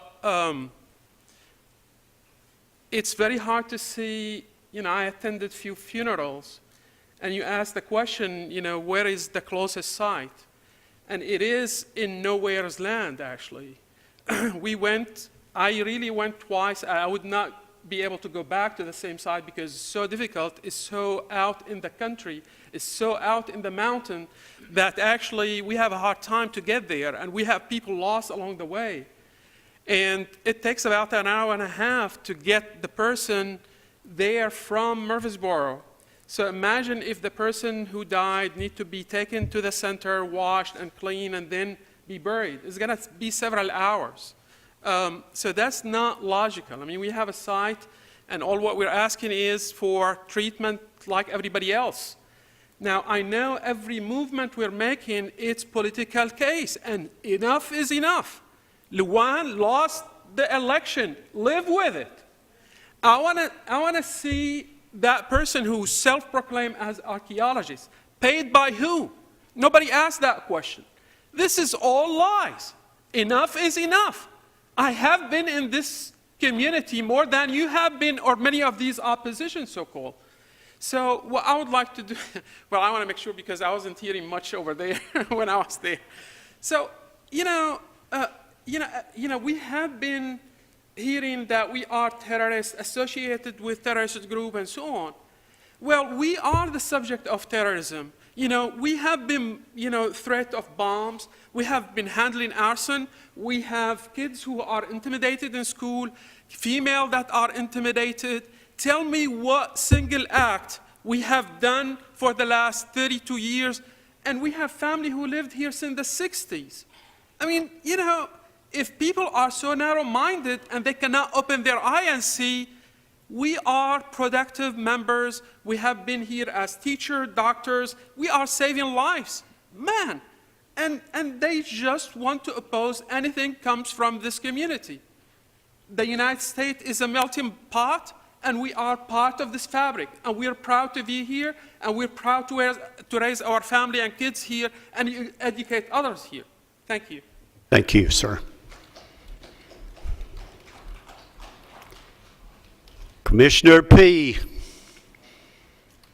My name is Robert. I have to tell you a little story about him. His daddy was up here for years and years on the county commission, and that was back in the time when I was up here, back in the 1970s. That was a turbulent time for Murfreesboro, and his daddy was quite a character, and I think he probably is too. So, Commissioner, it's good to have you here. I appreciate that. I hope you indulge me for a minute or two. A couple of things about being commissioner is I am the commissioner over the area where the mosque is located, your facility. The last election cycle, since you brought that up, I went around and started knocking on doors, and I said, well, you know, this is probably going to be pretty controversial. And the more doors that I knocked on, I got a really good feel of the community over there. Just to let you folks know, in case you don't know, the guys over there didn't have any problem with you bringing your facility there. As a whole now, yes, there's one or two hardheads here and there that didn't want it, but they all agreed, as I pointed out to them, this is America, and we have the right to worship the way we feel that best suits our needs. And that's your right as an American, just like anybody else here. But the main concern that the folks over there had was the traffic. Wasn't the fact that, you know, this was a Muslim institute going in. It was the fact that there was problems with traffic there already, and they were concerned about a large number of cars causing more problems there. And that's the main problem that I heard, and I thought y'all would enjoy hearing that. Now, having said that, you have a large facility in the future planned.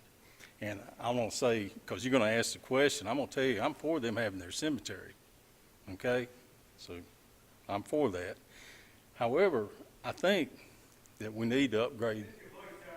I'm sorry. I think that we need to upgrade the roads over there and look at putting some turn lanes in. And the reason I say that, if you look at similar size churches in this county, and there's only about 5 or 6 that I'm aware of that are similar sized or will be similar sized. And all of those are either on a large 4-lane highway or they have turn lanes. And there was one Doug and I were discussing, Mr. DeMasi, and when I was on the planning, I think it was World Outreach. It's now inside the city of Murfreesboro.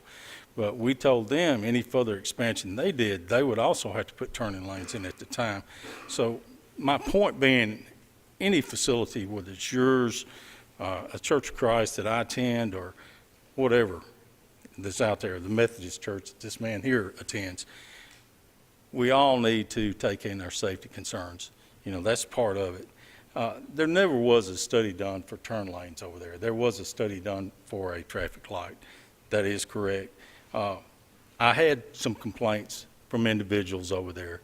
There's a gentleman that lived right on the corner of Vils and Bradeville. They actually took some pictures, showed me the pictures. It's been a couple of years ago, I guess, when the first funeral was done there. And there were a lot of vehicles parked on both sides of the highway on Vils, and I was also told that there were cars parked on both sides of the highway on Bradeville Pike. I did not see that myself. I did see pictures of your property that had quite a few vehicles on it. It was unpaved at the time, you know, it was bare field. I don't know how many vehicles you could get on there at that time or not. You know, that's something I did not see myself, although I did see the pictures. I actually tried to get a hold of this guy, and he's since moved to Indiana, I did track him down, but he no longer has those pictures. I would have been happy to share them with you. But anyway, my concern, and main concern here is the traffic and the safety right in that area. And if you look back going into Murfreesboro, and I think somebody already mentioned, you'll see the subdivisions up there.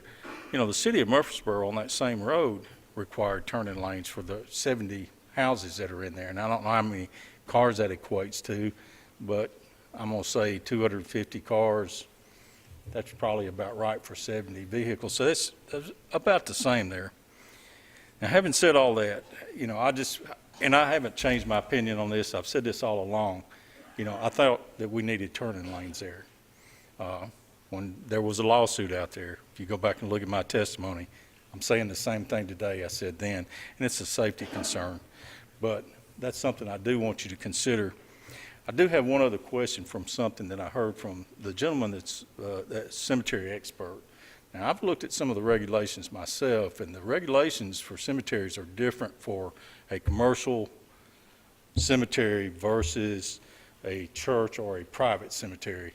And I don't know where his regulations are coming from, whether that's for commercial or whether that's for a church or private. I think that needs to be flushed out tonight. I think it might help you make your decision some, but that's the only question I heard from having people previously speak here tonight. But if anybody's got any questions for me, I'd be happy to ask. But I do want to say one last thing. Mr. Salantes spoke in front of me, and I've had the privilege. My wife is a school teacher here in the county, and he's got several children that have gone through our school system. And my wife actually taught, I know, at least one of his daughters, and maybe one of these sons that are hanging around here. But she told me that they were the best behaved children that she had ever taught in any circumstance. And I just wanted to pass that on to all of you. Thank you. Wait just a minute, Commissioner. I'm sure there'll be some questions. Mr. Chairman? Go ahead. Yes, sir. I've heard others talk about the traffic, and you being the commissioner out there, you know, what we're considering is whether a cemetery is appropriate. I'm not sure that the traffic is something that we can deal with. That is going to have to go through someone else in the county. I understand that, and here's the problem, and somebody mentioned this earlier too. These approvals were made in one fell swoop. If you go back and you look at the records on, say, World Outreach, I'll pick on them because I was on planning during that time period. You know, they went through phases, and each one of those phases that they went through was okayed individually. Basically, phase one, it was agreed to. Then they had to come back and go through phase two. Then they had to come back. Well, this one went through all the phases at once. And, you know, that's actually why some of the controversies out there, because people don't understand why this one was treated differently from all these others that have gone through there. And, you know, some of those other churches some of them would call me and they're frustrated, say, you know, man, you had me jumping all these hoops. What are y'all doing now? Well, I don't know. But I'm trying to address a problem, and I've addressed it anytime I've had the opportunity to, that, you know, we need to take care of the problem before it gets to be deadly, and it could happen. You know, there's a lot of traffic there. There's another church that's a little bit further up the road, and it's added more traffic. It's not just these guys. That whole road out through there is just like all of Murfreesboro. This is a good place to live, and we're seeing growth everywhere, and it's hard to keep up with the infrastructure.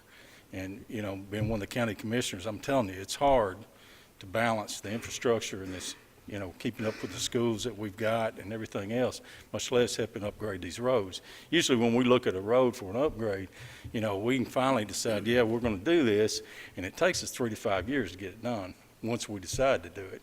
And then we've got to get the money to do it too. So it's not easy, and that's something I've advocated all along. If you go back and look at my record, and somebody mentioned this, the little Dollar General on 96. Well, if you ever tried to come in 96 in the mornings, you know why. I told them we need a turning lane here. And people see it now. We do. And I don't know that this would be a hardship for them. It's not something that they should be denied the right to have their cemetery for. Don't misunderstand me. I just think that's something that needs to be done. Now, you know, if they can't do that, that's not going to stop this. I know how the laws are. This will not stop this from happening. Hopefully that answered your question. I just meant that as we're considering the cemetery, it's going to be real hard for this board to fix the other problems that were overlooked before. We're really talking about a cemetery tonight. I understand that, but I don't think that we really need to address all the stages in here if this traffic problem is not addressed. I think, you know, as this place grows and grows and grows and grows, and hopefully it will, because that's what you guys want. You know, at some time or other, you know, those roads out there are going to need to be upgraded, not just the roads, I mean, right there, but the whole road out through there needs upgrading. Thank you. I can understand what you're talking about, but I'll have to say this. I live on Thompson Lane. If you want to see something that's not safe, just drive over there for a little while. It's nothing like Villes Road or Bradaville Highway. It's a real safety hazard. I've already been hit several times on Thompson Lane just trying to get off of it. And so you know, a week doesn't go by over there there's not a wreck somewhere in that north section. So there's a lot of problems that we have in the ideal world. We're not going to be able to fix all those right away, but hopefully we can. Michael, you had a question. Commissioner, I'm a little slow, so I wanted you to clarify something. If I hear you correctly, what you're alluding to is maybe not making a decision on this until someone has an opportunity to address the traffic? Is that what I'm hearing? Well, that's one thing I think needs to be done. I think there needs to be a study done there. You know, Jim Tracy supposedly had a study done. He had a study done on the traffic signal, not about a turn lane. You know, the people that are coming out of Villes, especially these folks, would be turning, most of them I assume would be turning right going into Murfreesboro. Well, you know, that's not necessarily a problem there, so you don't need a traffic light. And if you were turning left, probably would. But the trouble that I see is on Bradaville Pike itself. So that's a yes to my question. That's a yes to your question. I think that there needs to be a study done on that corner, and we've got the stuff to do the study now, don't we, Doug? Well, I think it'd be nice to have that traffic count. Thank you. Appreciate it, Commissioner. I got one question, Mr. Chairman. And you've been commissioner out there, Mr. Fee, you probably know. Based upon the center being there, that's what's there and what's been approved or whatever, is there any pending legal action that the county's in with that right now? I don't know, but Well, can I address that to our county attorney? Are we? Rather dodge that. Ask the question again. Well, I know the Islamic Center that's there and everything is there has been approved through, I guess, the planning commission, whatever. But what I'm wanting to know is that Islamic Center, any of that, in any litigation on whether it was approved properly or anything right now? Okay. Well, sort of is the answer. To answer your question fully, I kind of need to go backwards a little bit. Shortly after the Planning Commission approved the site plan in 2010, there were a group of plaintiffs who challenged that approval, based in part, but not entirely, on the idea that the notice that was given associated with that approval was inadequate. There was a trial at a point in time expanding over a number of days in front of Chancellor Corlew here in our county. Chancellor Corlew ultimately concluded that the notice given for the meeting was inadequate, and thus the approval given associated with the site plan was void. That opinion, Chancellor Corlew's opinion, was then appealed to the Tennessee Court of Appeals. The Tennessee Court of Appeals reversed Chancellor Corlew and concluded that, in fact, all of the actions taken by the Planning Commission and the county with respect to the ICM were appropriate and proper. The plaintiffs then made an effort to take the Court of Appeals opinion to the Tennessee Supreme Court. That is an appeal not of right, but requires permission. So they filed what's known as a Rule 11 request to take that to the Tennessee Supreme Court. On October 31 of this year, of 2013, the Tennessee Supreme Court said that they were not going to review the case and issued a mandate to the trial court, which is, in essence, the Court of Appeals saying that the appellate process is over. The Tennessee Supreme Court, by virtue of that action, affirmed the opinion of the Court of Appeals that, in fact, all actions taken by the county and the Planning Commission were lawful and appropriate. For all practical purposes, as far as the state process is concerned, concluded the state court process. Now, the reason I say kind of is because the plaintiffs have since said that they intended to file an application with the United States Supreme Court to have the case reviewed. As we sit here, to my knowledge, unless it's happened in the last few hours, no such application has been filed, which puts us to this moment in time being that as far as the state of Tennessee court processes are concerned, it is concluded. The mandate has been issued from the Supreme Court, and that affirms again what the Court of Appeals concluded, which is that the processes taken by the county were proper. As Does a that answer follow, your question? as a follow-up to that question, just not just any attorney can appear before the United States Supreme Court. You have to be recognized to be that. So I'm not sure that there are any attorneys that are here in Rutherford County that have that certification. Are you following me? Yes, sir. Then you would have to have a law firm that would be able to do that. Is that correct? Well, any attorney theoretically who is licensed before the highest court in a state can request admission to the U.S. Supreme Court. So it is possible that attorneys involved in this case and or other attorneys in this county may be admitted to practice before the Supreme Court, albeit the opportunity rare. It could at least conceivably happen.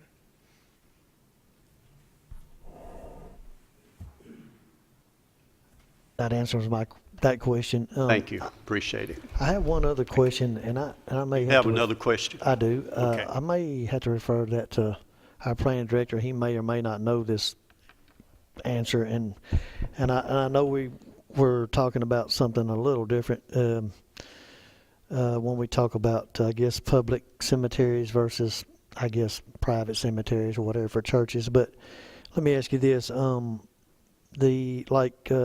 instance, and you may or may not know this answer to this question.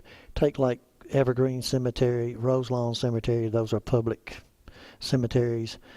I think they require, if you're buried there, that you be put in a casket and vault. Well, I've never called the cemeteries Okay, so you specifically don't and asked know- them, do you require vaults, do you require caskets? So I really couldn't. So you really don't know if that's a true statement? No, sir, I don't know, because I've Okay. never called that. Okay. Now, something I will say, just a general statement, most of the requirements that we've seen as far as the state is concerned, there are a lot of exemptions for religious organizations, churches, facilities, those kind of things, graveyards specific to just churches and those things. Regardless of the action taken here tonight, if there are guidelines out there that have to be followed, and this goes for any cemetery anywhere, even if it's at a religious cemetery outside of that, if there are specific guidelines that they have to follow, even if we have not identified them, approval of this, if it happens, does not excuse them from those other requirements, be it state, federal, environmental, you name it. The only thing you're really looking at tonight is, does the application before you meet the criteria in the zoning ordinance as far as the establishment of a special exception use on the property? If it does, then again, they'll still have to abide by whatever criteria is mandated by other organizations, state, federal, or whatnot. Okay. Well, let me ask you this, and I mean, it's on my mind. I got to ask it. I understand this is before us. I kind of have some question why it is before us, because on this site out there where they're proposing this cemetery, has there not already been someone there's not already been a Yes, sir. a burial there? Back under the old zoning resolution that we had, the planning director was granted authority to grant, there were three types, as you know, there were three types of conditional use permits, type 1, 2, and 3. Type 2s are the ones that typically came before the Board of Zoning Appeals. Type 3 went to the Planning Commission and Board of Commissioners. Type 1s were administrative actions. A type 1 was issued for one person to be buried on that property with the understanding that that was the only person we were going to allow without them having to come before the Board of Zoning Appeals for, at that time, a type 2 conditional use permit. Since then, we have gone under new zoning regulations. There are no type 1, type 2, and type 3 conditional use permits anymore. Basically, the terminology we use now is special exception. So that avenue, the type 1, wouldn't exist anymore at that point. Now, they are coming forward before you tonight because under the new zoning resolution or the zoning ordinance that we're under now, cemeteries are considered a minimal impact facility, which are permitted by special exception in residential areas. So regardless of what's on the property, although it is developed as a mosque or what we would call a community assembly type activity, they're not necessarily linked together. You can have a cemetery on a piece of property absent anything else. You know, it doesn't have to be accessory to a church or any religious use at all. So that's the reason it's here before you tonight, for that reason. Thank you. Let's go ahead with the public hearing and jot down your questions. I'm sure we're going to, in our discussion part, we'll have a lot of questions that we'll need to answer. So let's go ahead and hear the rest of our public hearing. Good afternoon. My name's Salim Spinati, and I'm just a normal kid. I'm 17. I know it's kind of weird, but even though I'm a teenager, I'm going to try to be logical here. So the main reason I jumped up here is because I saw those 500-something dots.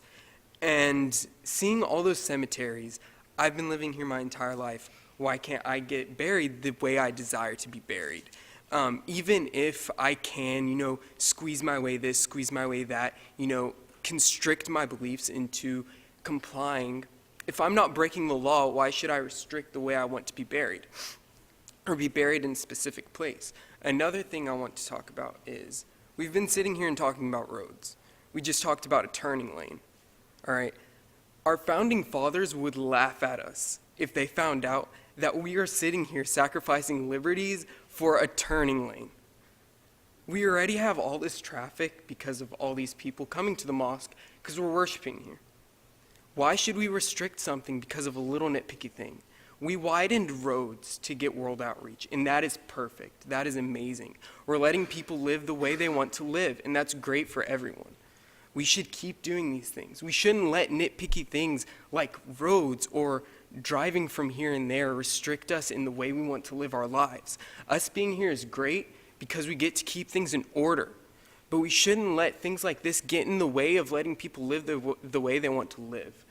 Something we need to harvest, and something the South especially keeps very valuable in its beliefs, is that we need to preserve our way of life. We need to keep every person's culture specific and special to them. Why should we restrict ourselves? It doesn't make sense. So I just wanted to let you guys know that I thank you very much for all your hard work and letting us live the way we like to live in Murfreesboro, Tennessee. Thank you. Appreciate it. Next.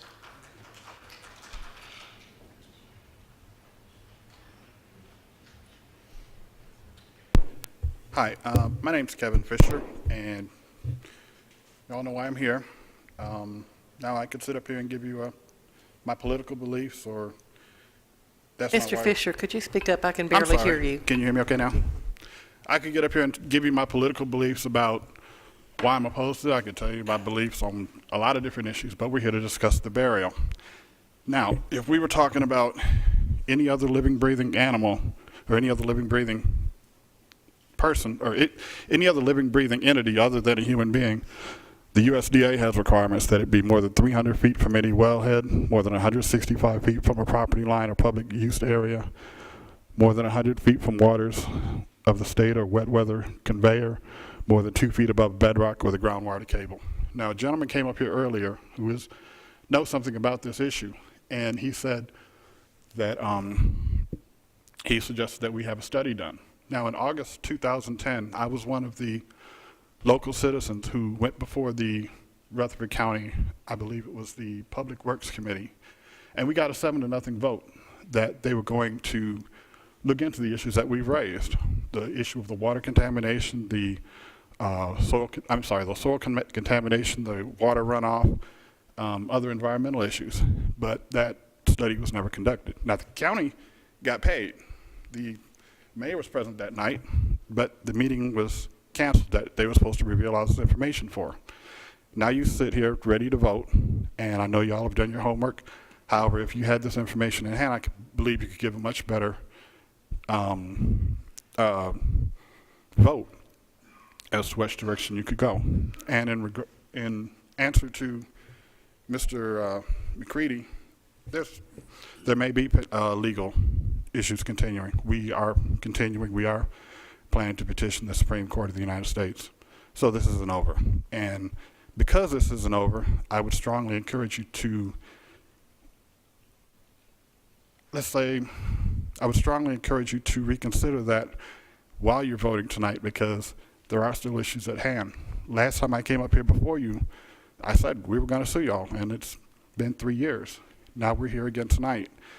And I'm simply saying that before you vote, and you know, I have no personal animosity towards this structure. I have some disagreements, but that's my personal belief. I'm asking you to vote purely based on the issues at hand, whether this is safe for the community, whether this could end up being a public hazard. I believe you, sir, asked the question earlier of Mr. Fathy, how many bodies could be buried there the next year? And he couldn't give an answer. And I understand nobody knows how many people could be buried there, but they gave permission for one body to be buried with, without exception. What they permitted one body. But what happens when it's 10 bodies, 50 bodies, 100 bodies, 500 bodies? They don't know. And until we do have some understanding, I believe it's difficult to make a decision without some information. Now, there is an Islamic Center in California, I believe, that does use the vaults. My question would be, why hasn't there been some discussion about whether some accommodations can be made before any vote like this takes place?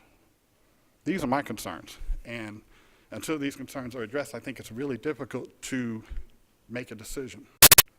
So that's what I would encourage you all to do, to either delay the vote, or if you do, take these things into consideration, because a study has already been approved by you. You've already voted, you've already paid for it. Why not simply have it done and then vote? And then, let the process go as it may.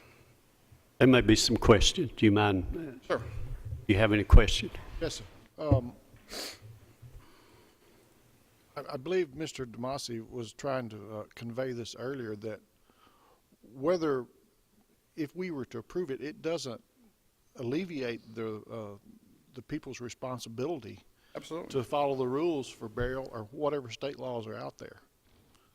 That's not what we're voting on tonight. I understand that, but wouldn't it be more prudent to have the information before you vote than to go ahead and vote and come back and say, okay, we made a mistake, now we're going to try to put some things in? Like Mrs. Elnick said, this was a five-phase process, and everything was rammed to at one time. We're simply saying take each step as it goes, and if you're going to approve it, fine, but do so in accordance with making sure that each guideline has been checked, each study that's supposed to be done has been done. Make sure everything is done before we go through the whole process. To me, that's more prudent, but I respect what you're asking. Thank you. Appreciate it. Next.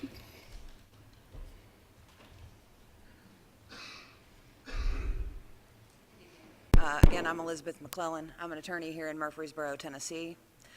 One of the first things you do when you become an actual attorney is you take an oath to uphold the Constitution of the United States and the state of Tennessee. Now, that's not actually why I'm here. I'm here because the Islamic Center of Murfreesboro is my neighbor. I live less than a mile from the mosque. I have no problems with the mosque. I have no traffic issues with the mosque. I have no issue with the mosque whatsoever. And I don't think that the rare event of a burial in a 250 to 300 family community is going to significantly increase any traffic problems that have already been established. Now, I noticed Luann Zelenik was the first person to hop up here tonight. She didn't even bother to put her address down on the form as is requested. But I've never seen her in my neighborhood. I only see her on the news. And she wanted to talk a whole lot about this litigation that's been going on. Until they file a Supreme Court appeal, that litigation is over. The highest court of this state has refused to give them a discretionary appeal. It's done. Now, they have said, oh, we're going to appeal it to the Supreme Court of the United States. I don't know how familiar you all are with Supreme Court review. The Supreme Court of the United States takes a fractional percentage of all of the cases that are submitted to it in any given year, less than 1%, a fraction of 1%. The likelihood that they are going to take up this issue is infinitesimal, and the people of the Islamic Center of Murfreesboro should not have to wait on litigation that has already been fought, already been heard, already been appealed, already been refused by the state of Tennessee Supreme Court, on the off chance that the Supreme Court of the United States is going to pick it up, when just about anybody who looks at it that knows about Supreme Court review says there's no unique issue that would warrant the Supreme Court picking it up. They're welcome to take their long shot, they're welcome to spend the money if they can, but it's simply not a good enough reason to deny these people access to the full use of their property. As long as they're going to comply with all of the state regulations and all of the federal regulations, and there's been no indication that they won't, and as long as they're going to be treated like any other religious cemetery, which we have all over the state of Tennessee and all over Rutherford County, then there's no reason that they shouldn't be allowed to go forward and to seek that approval. And so I ask y'all to vote yes and allow the Islamic Center of Murfreesboro to have their cemetery. Because I haven't seen anybody else from my community actually get up here with their opposition. I've only seen people from outside my community coming in with issues related to litigation that doesn't even touch on this. So thank you very much. Thank you. Questions? We appreciate you. Next, let's hold our applause, please. Let's respect the process. Chairman, members of the board, ladies and gentlemen, my name is John Green. I'm an attorney here in Murfreesboro, a lifelong resident of Murfreesboro, and have been very, very intimately involved with the years of litigation that have surrounded the Islamic Center.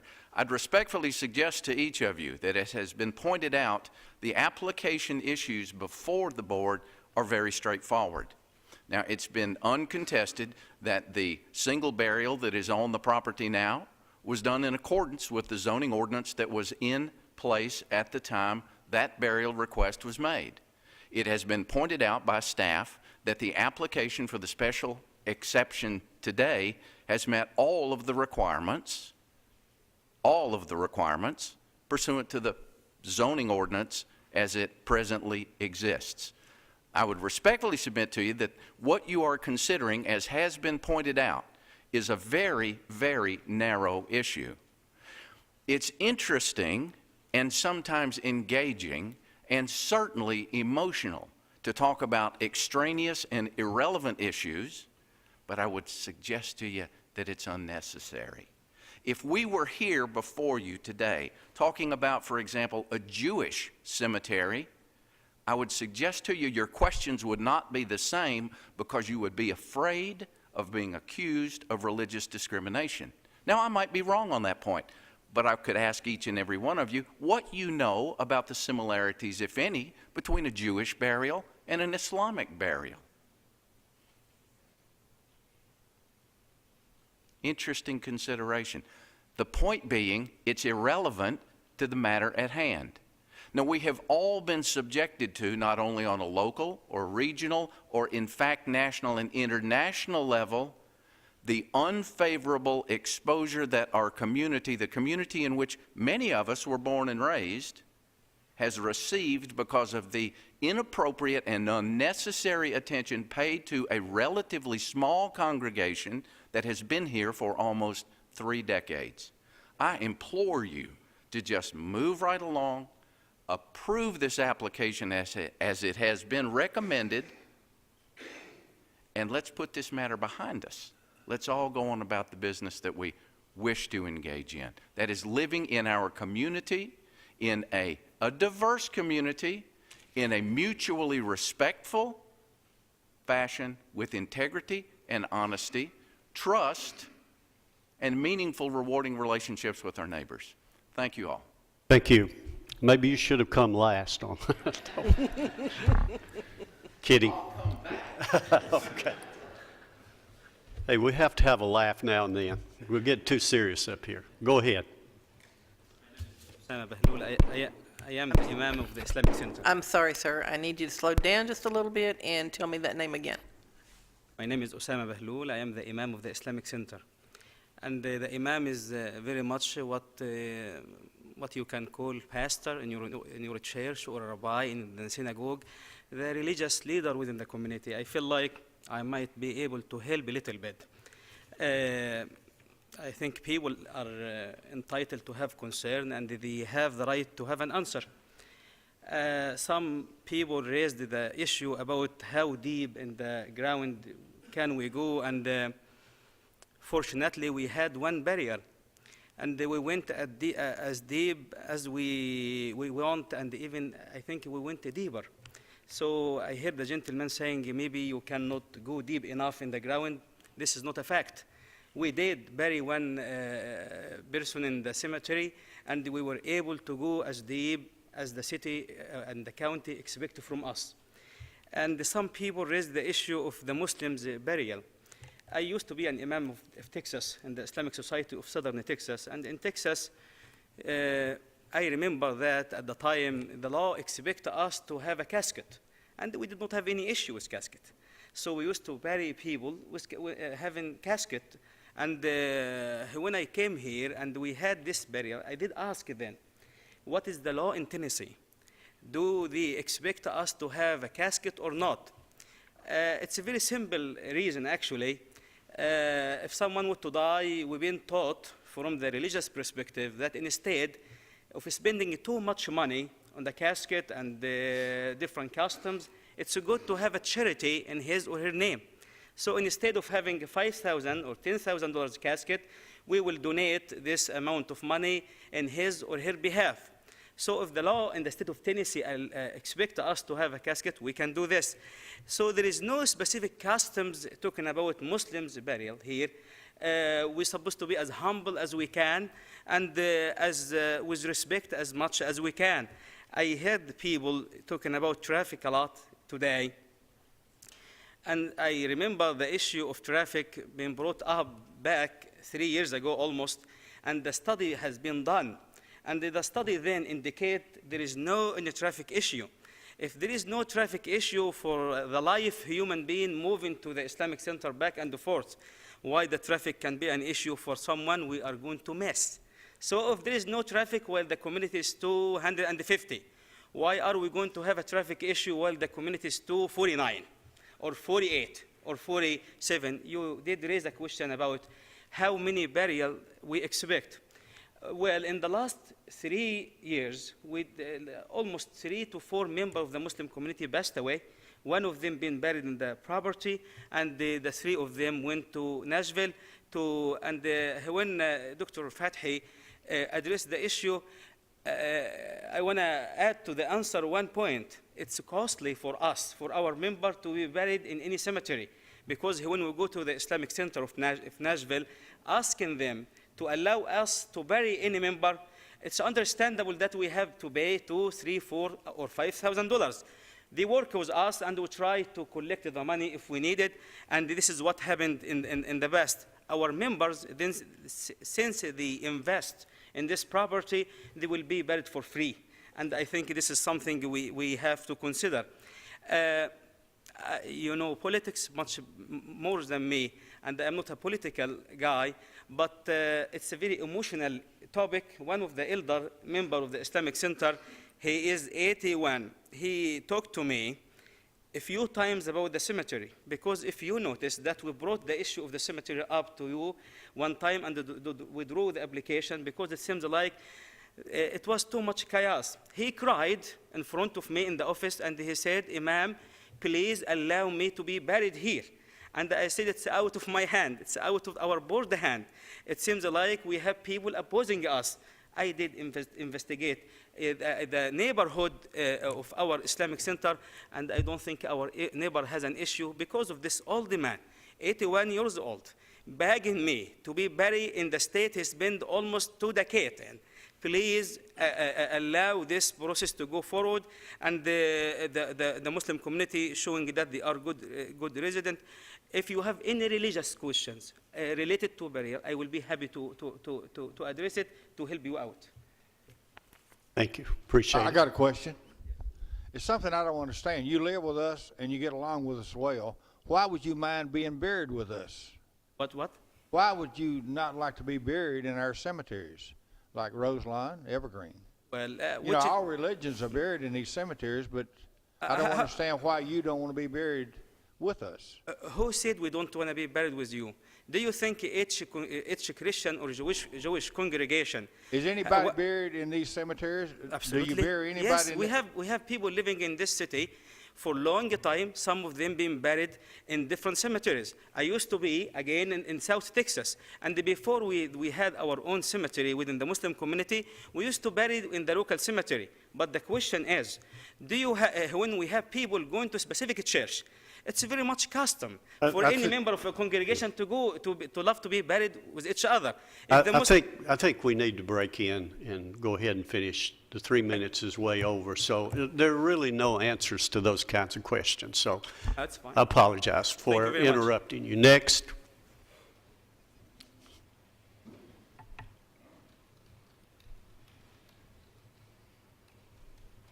Good evening.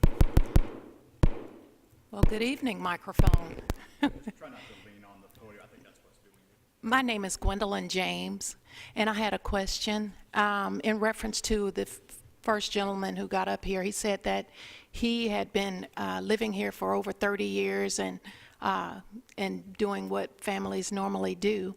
And my question is it a custom, a normal custom, to bury in other cemeteries of your faith? I mean, because I want to know if we're going to have like they're dealing with the traffic issue, and if you're going to be bringing people from other churches to bury here, that's also going to be a traffic issue. So I'm wondering if it's a normal custom to bury in different Islamic cemeteries, and if that's going to be happening here as well. Go ahead with your statement. Okay. We're not answering well, those actually, questions. I was interested in the question. I just wanted to know from them.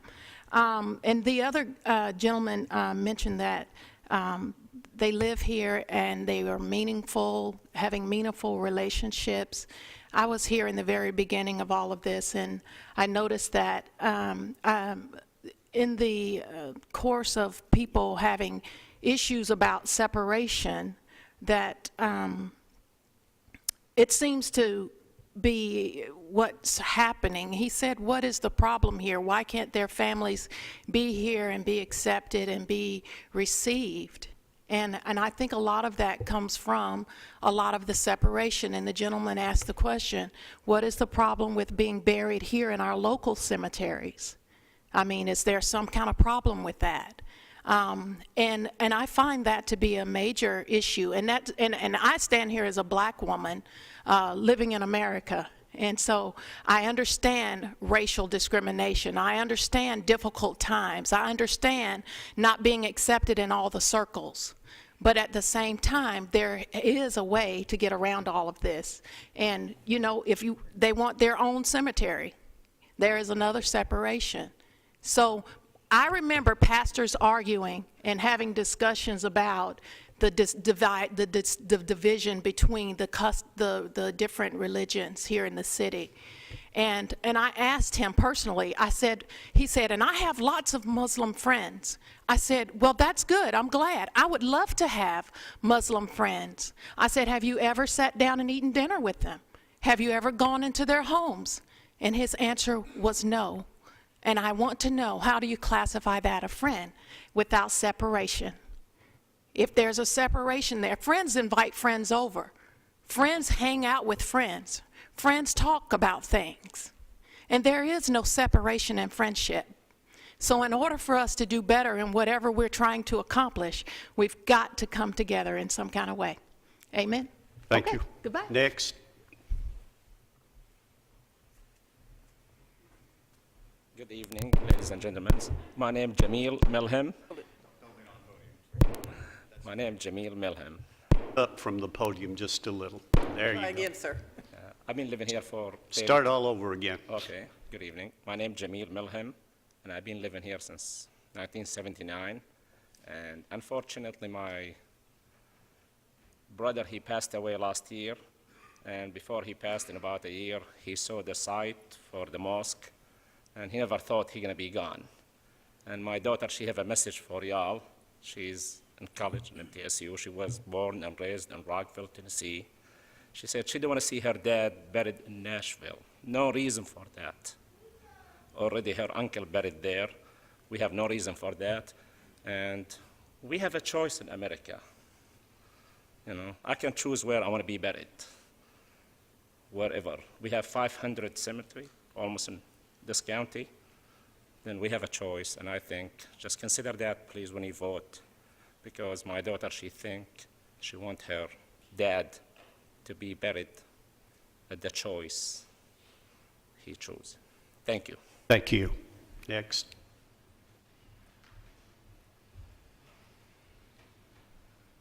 My name is Brian Gregory. I live in the community. I live on Millwood Drive.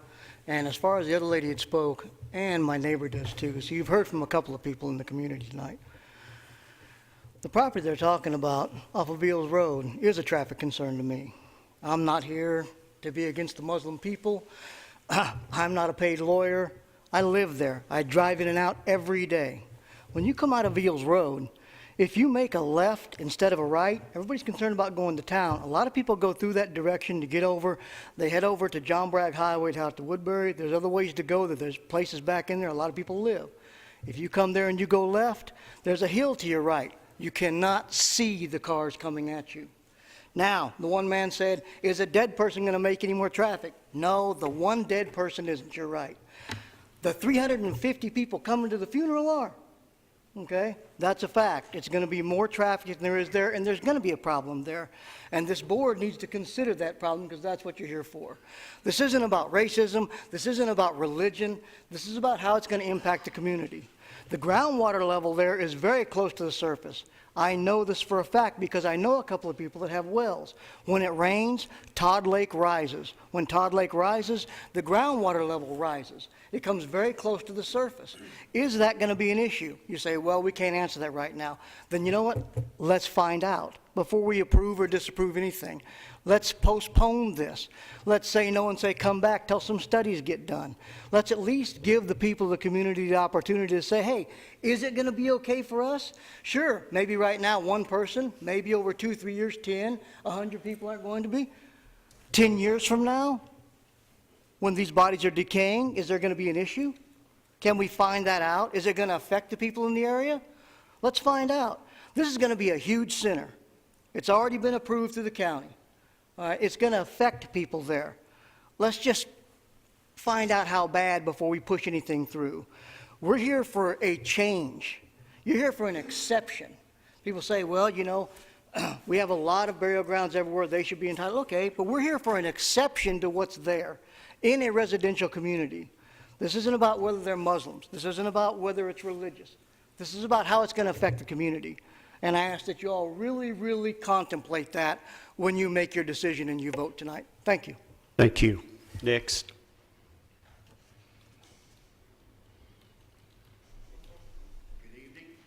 My name is Pete Dowdy, and I'm a resident of Murfreesboro.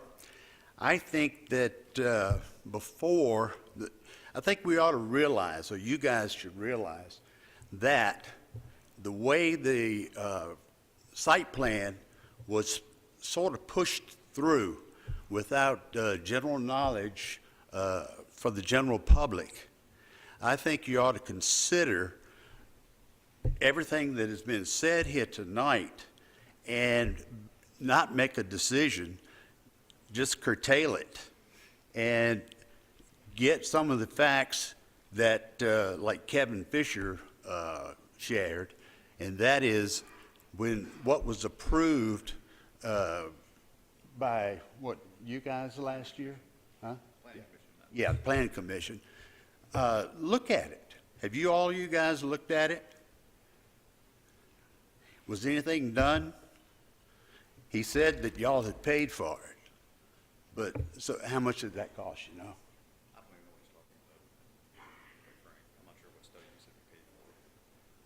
Keep on, your time's running. That's, let it run. Then, the one that Kevin was talking about, I know. Sir, would you address the board, please? Yeah, I'll address you. Okay. I think that most of you guys have not studied anything about the mosque site, the cemetery. Some of the questions, there's been, what, four of you that have asked questions, and that's been about it. This gentleman in the red sweater has asked most of them. And I think that you guys are not ready to make a decision, because the way this thing, to begin with, when the temporary permit was issued by DeMasi, then they changed the rules, so nobody else can get approved as fast as these guys did, okay? Now, that to me was done in order to set it up for what's going on tonight, to approve a cemetery. 1 minute, okay. I just think that there's more to this whole thing. These people have gotten preferential treatment. You go ahead and laugh. You have gotten preferential treatment, and I think that, huh? Let's respect the process, please. Exactly. Thank you. But I think they have received preferential treatment. Commissioner P. didn't even know that there was a mosque site plan approved, and he never even mentioned that tonight. Your time is up, sir. Okay. He never even mentioned it. So I don't know what most of you people are afraid of. I don't know whether it's these people or being politically correct. But I think you really... Thank you. Thank you. Thank you, but I think you really need... Sir, thank you. Respect the process. I will. Thank you and very sit much. down. Please sit down. Please, thank you. Thank you. Anyone else? Please come around.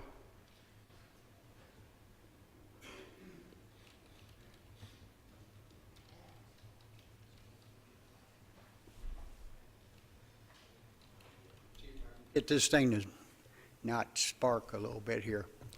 Unfortunately, first of all, my name is Mark Delridge. I'm a resident of Murfreesboro, Tennessee. Unfortunately, I have to follow John Green. He's probably the most elegant speaker around here.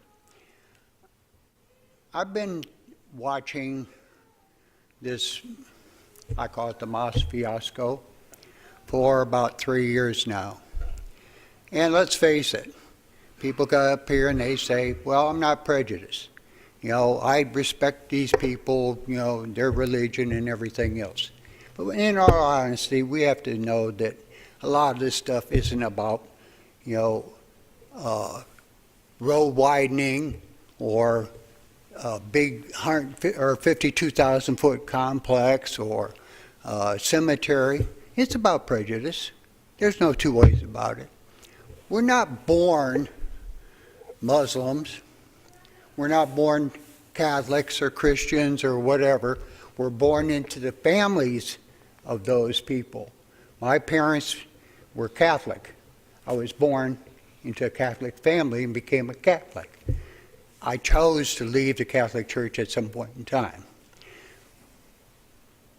Muslims are born, you know, Would you please stick to the point? I'm really getting impatient with this. We are looking at whether we have a cemetery here or not. Yes. If you can't speak to the point, I'm going to say you cannot speak. I Now, agree. we I'm want to sorry. have that public hearing My for apologies. you. Respect that. Okay. I really think that they should be entitled to, I just did some quick figuring and stuff. It comes out to, acre and a half comes out to something like 75,000 square foot of property. If you got 32 square foot per individual buried, that leaves you enough room for 2,200 people to be buried. I don't see where there should be a problem. If they want to be buried on their own property, why not? Thank you. Thank you, I appreciate that. Next.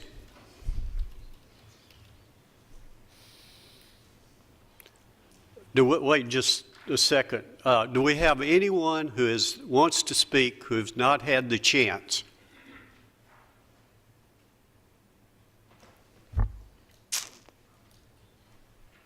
Anyone else? I want to make sure that everyone has a chance to come before this board for the public hearing. Yes, sir, come ahead. You got 3 minutes. Good evening again. I am here again, back again to maybe answer some of the things that I heard. The property, everybody is saying it is huge and nothing bigger than this, and only 4 or 3 or something like this in Murfreesboro. This is a 12,000 square foot. And it's pretty big enough for us, and we're not actually using the whole facility as of now. So that's just to talk about the size.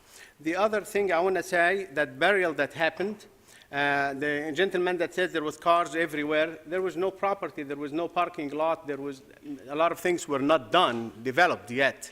There was no place, so that's only an incident of that time. But right now we have a lot of parking spots that should accommodate anything. Something else about the traffic. There are so many things I want to say about the traffic. One of them is that Senator Tracy. Senator Tracy conducted a study because this was brought up at the time when we were asking, when the issues were about the Islamic Center itself, and that it came to say there is no need to have a turn lane in the middle. That is the study. It's not me. I don't know even who did the study, but there was a study made, and the study came to that. We also we have 2 areas where we come in and come out, and we were instructed to build them wide enough to have in and out from both angles, and then the county suggested, and we agreed, and we thought this was a good idea, to have one of it to come in and one to come out, although it was wide enough for people to come in and out from both sides. We made also the one to come out to be the one close to Bradyville Pike, so if there is any cars behind, they will be in our property, it won't be in the street. And then to come in, you go from the far end that's away from Bradyville Pike. So that is something about traffic. We have been there for some years now between constructions and after we finished, like I said, we received the building about a year and 2 months since October of last year. And I want to tell you I go there probably every day or so, and there is no cars. The place is empty. Going, coming in, there is no traffic. There is no traffic in any area driving in and out, and I don't know what they are talking about, a problem with traffic, and they are very concerned. I want to say to you, Mr. Chairman, that you told me that we will stick to the rules. So please, let's make sure we stick to the rules, because what we hear today, and that's why I was trying to address everybody, we heard a lot of politics. We did not hear so much about the cemetery. Probably the percentage is maybe 5–10%. Everybody's talking about politics and about how it's going to affect their mom and their dad and their family, and I don't understand what are we talking about. I said I'm a member of the board. I'm the chairman of the Islamic Center. Time is up. Thank you. Yes, and Thank you. Thank you very much. Thank you. Thank you very much, all. You have 3 minutes. Actually, can I have him step? I just want to ask a question for clarification. I just have a question. Pardon me? When these burials, I want to give you a chance to speak. Yeah. Could When you these state your burials name take- again before I'm Kevin you? Fisher. Go ahead and sit down. I just want to make sure that we getting all the information out. My question was this: when the body's buried, it's 6 feet deep, or 5 feet deep, is my understanding. But at the same time, when they're buried at an angle. So actually, when it's close to the surface, it's actually only a few inches from the surface. This is a concern because most graves that are dug in the county, if it's at a for-profit or if it's at a city cemetery and it's for-profit, they're dug to the level of 6 feet. Now, if they're not going to go to that specification, my question I wanted to ask Mr. Fathy was to give some clarification on these so that y'all have an understanding Please sit down. about, to what depth they're going to go to, because I think that's Well, we important. have 100 questions we could ask and continue. Thank you so much. Thank you. I just want to mention. You got 1 minute. Okay, great. The lot was. State your name again, sir. Saleh Sbenati, 1507 Buckingham Drive. The lot was a pig farm. You're talking about contamination? How much more contamination could you get from burying a person as opposed to a pig farm? Thank you. Thank you. Anyone who needs to speak, please come forward now. We're going to close the public hearing. We can't continue to answer question after question that are raised, so I'm going to close the public hearing at this point. Thank you. Just this comment that I would like to make. I do appreciate the varied views that we have here, and sometimes these questions are uncomfortable to all of us, but that is a part of the process of the Board of Zoning Appeals.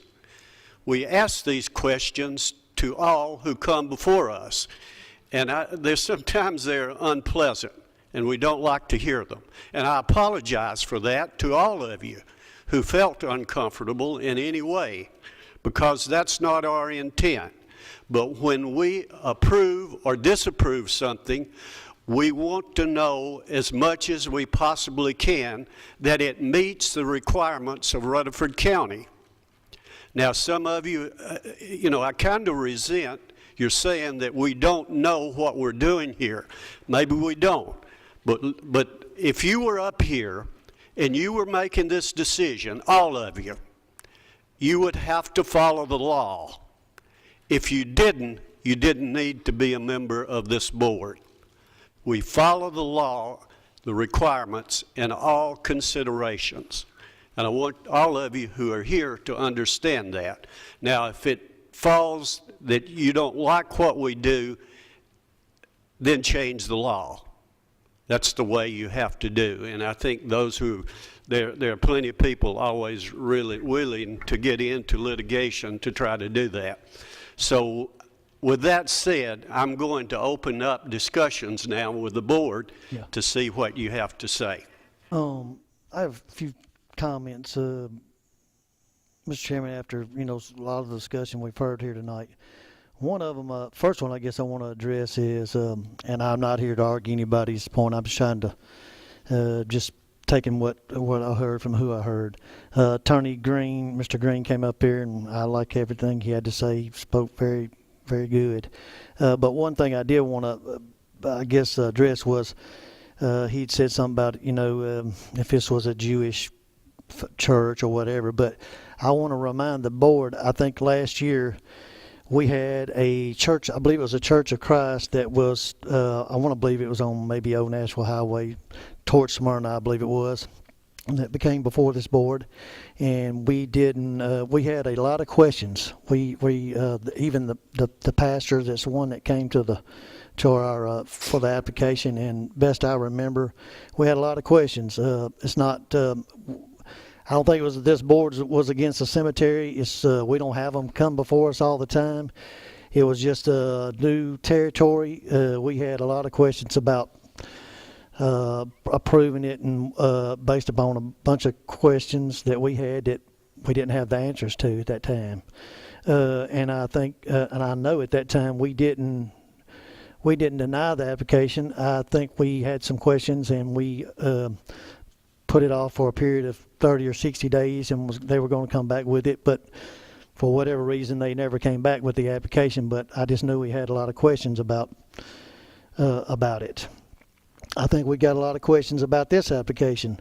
I know we're here to discuss just whether to approve the cemetery or not, but I do say, with that being said, if we did approve this, there's going to be some other things that's going to come into play, and I think traffic would be one of them. If you had this cemetery there, they're going to have the the funerals there at their mosque, and they're going to have not only their congregation there at the funeral, they're probably going to have other friends, so that's going to create a lot more people there than just the people that go to this mosque.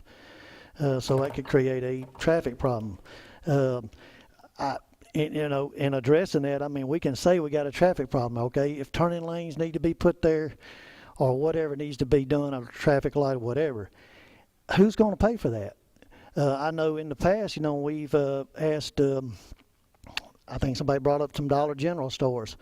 When they've been approved or whatever, those folks have to bear that cost. It costs a lot of money, but I mean, I don't think if you put in my opinion, if you're going to put something that's going to impact it, I don't think that ought to be put on the taxpayer. I think if you're the developer, you ought to have to pay for that. And if this is going to put that bearing on there for us to approve this cemetery that's going to create a traffic problem, I mean, I think they're saying they're willing to do whatever comply with whatever. If we made that part of that condition, if they do that. But I don't know if that's warranted. I mean, I think maybe they say there's a traffic study. I haven't seen it. I don't know if our staff has looked at it or whatever. I think that's something we need to consider before we approve this. One other thing I think we need to consider is, I don't know whether it has any bearing on it or not, but they brought up about the archaeology study of that ground. I don't know like with the public cemeteries, if they, before they're approved, if they have to have so much soil at that site to be able to be buried there. So I think there is some questions about not so much whether we want them to allow them to have the cemetery there. I think there's questions if we approve this, what other things that this is going to create, and if so, I think we need to be looking at how we're going to address them and who's going to pay for them and all that before we just say yes, we want to approve this. And in no way I'm not discriminatory. I'm not saying I'm against the cemetery being there. I'm just saying I think I have a lot of questions about, and those ones I brought up, whether or not this ought to be approved based on so I know the facts and what this bearing is going to have on whether we approve this or not. Any other comments? Joe? I guess probably the biggest question I have is, and I know it's an unknown, is first off is how many sites are there going to be there, and what are the ramifications of burying people, dead bodies, without being in a vault or casket. I mean, our custom is to do that. I understand that their custom is different than ours. But what consequences are going to happen to the bodies and the remains as they deteriorate in the ground and the groundwater? It's like Keith said, there's a lot of unknowns, and the unknowns are the things that bother me. Okay? And that was my comment. Joe? The question I have, they've got 2,200 grave sites. If you buried one person out there on an acre and a half, I wouldn't be concerned about it out of a vault. But when you, down the road, going to have as many as 2,200 bodies laying out there out of vaults, I own well myself. I would be very concerned if I lived in that area about drinking water with 2,200 people laying out of vaults. Mr. Chairman. I don't. Go ahead. I'm sorry. I thought you were done, Joe. Now, that's the way I see it. I realize you're not going to bury 2,200 today or tomorrow, next week, but down the road, as time goes by, these 250 people go to the mosque now. Those 250 people will be buried on that acre of land, and also they're going to bring people in from other towns to be buried here, is what I gathered. I would not want to drink water out of a well close to the graveyard with bodies out of vaults. Thank you.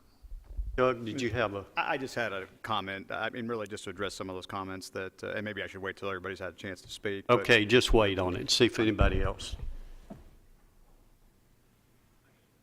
Jared? Someone mentioned parking on the road, and it was probably before it was built. But if we vote to approve, could we put a restriction about parking on the road for burials? Okay. That'd be perfectly appropriate. Yes, Help sir. with the traffic. I know that's been a big issue tonight, but I was just wondering. Anyone else?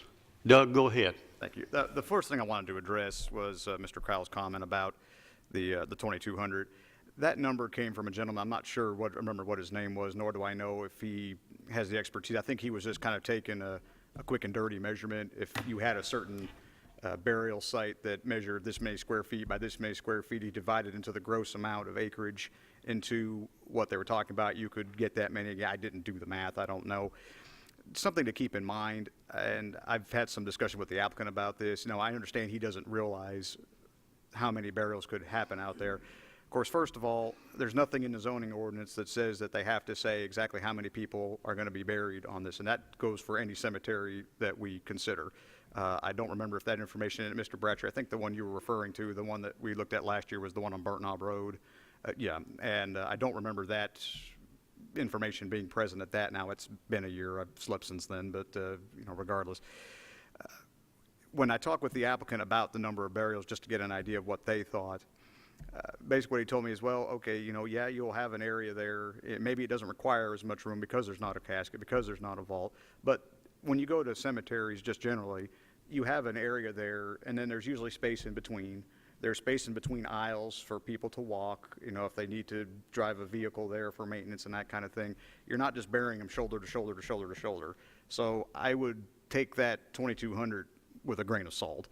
Now, that going on with some of the other comments, as far as the drinking water, those kind of things, we have checked with many state offices about the burial practices and what their requirements are. This is one from the Division of Water Wells that we received, and it says that they do not have specific regulation that address the distance from a well to a cemetery. They do require residential wells be at least 25 feet from a property line or boundary line. Therefore, you could treat the boundary line of the cemetery as a property line and require a separation distance of 25 feet. So that is something that at least is out there. We've checked with our local health department about any specific regulations that they may have. They've responded back that there really aren't any that they would regulate. Mr. Hill, I know, has also spoken to someone from the state, and Mr. Hill, you'll have to probably take it from there as far as that goes. I don't remember the gentleman's name or what department he was with. But what we have been finding out from and I'll let Mr. Hill speak to the specifics of his conversation, but what we've been finding out throughout this process is that there really aren't that many regulations as you would think there are.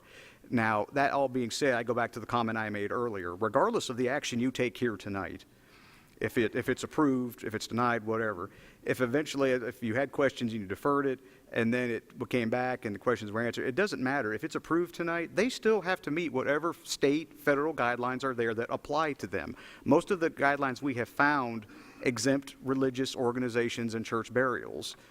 They exempt private family burials even in some instances, if people just bury somebody in their backyard, from what we've seen. But if there is anything out there, they are still going to have to abide by those laws. And from what I hear the folks from the ICM saying is that if the law is there, then yes, they are going to abide by that. Now, of course, our office doesn't go out. We don't measure depths of cemeteries. We don't measure how many people or count the number of people that are buried in cemeteries. That's not our role in this. Our role is looking at the regulations. Do they meet what is on the books in the zoning ordinance? And that is what you are bound to look at. Michael. I wasn't going to say anything. Regulation usually comes in after we experience a problem. Things aren't regulated. We experience a tragedy or whatever, harm to someone, and then all of a sudden there's legislation or there's no rules or there's regulations. And I'm going to go back to the very beginning when the applicant first got up here.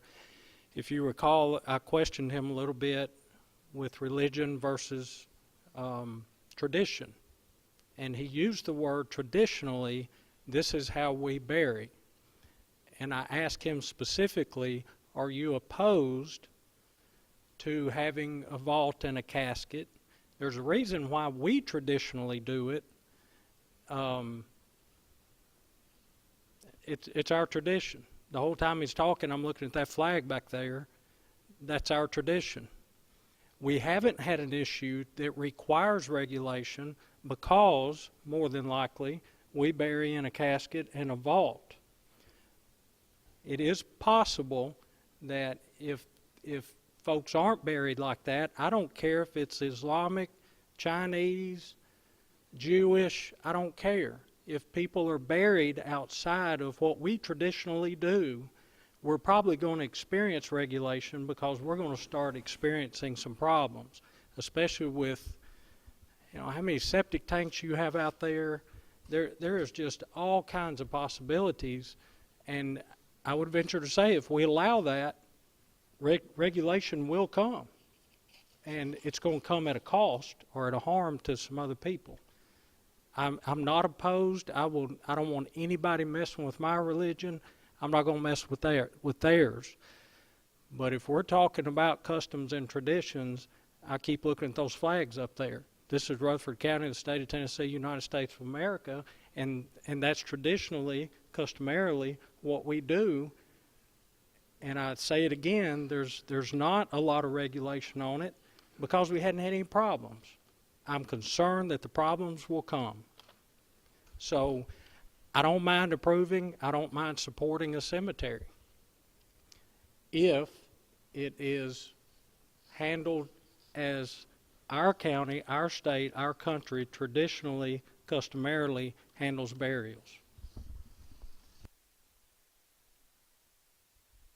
Mr. Chairman, I'm prepared to make a motion. I'd like to make a motion to defer this at least 30 days. If our staff thinks that would give them adequate time to, one thing I'd like them to look at would be the traffic, the impact that this would have on, if this was approved, it may have or may not have. If it is, what we would require them to do, if we would require them to, after we looked at that study, if we require them to put in a turning lane and determine whether that's going to be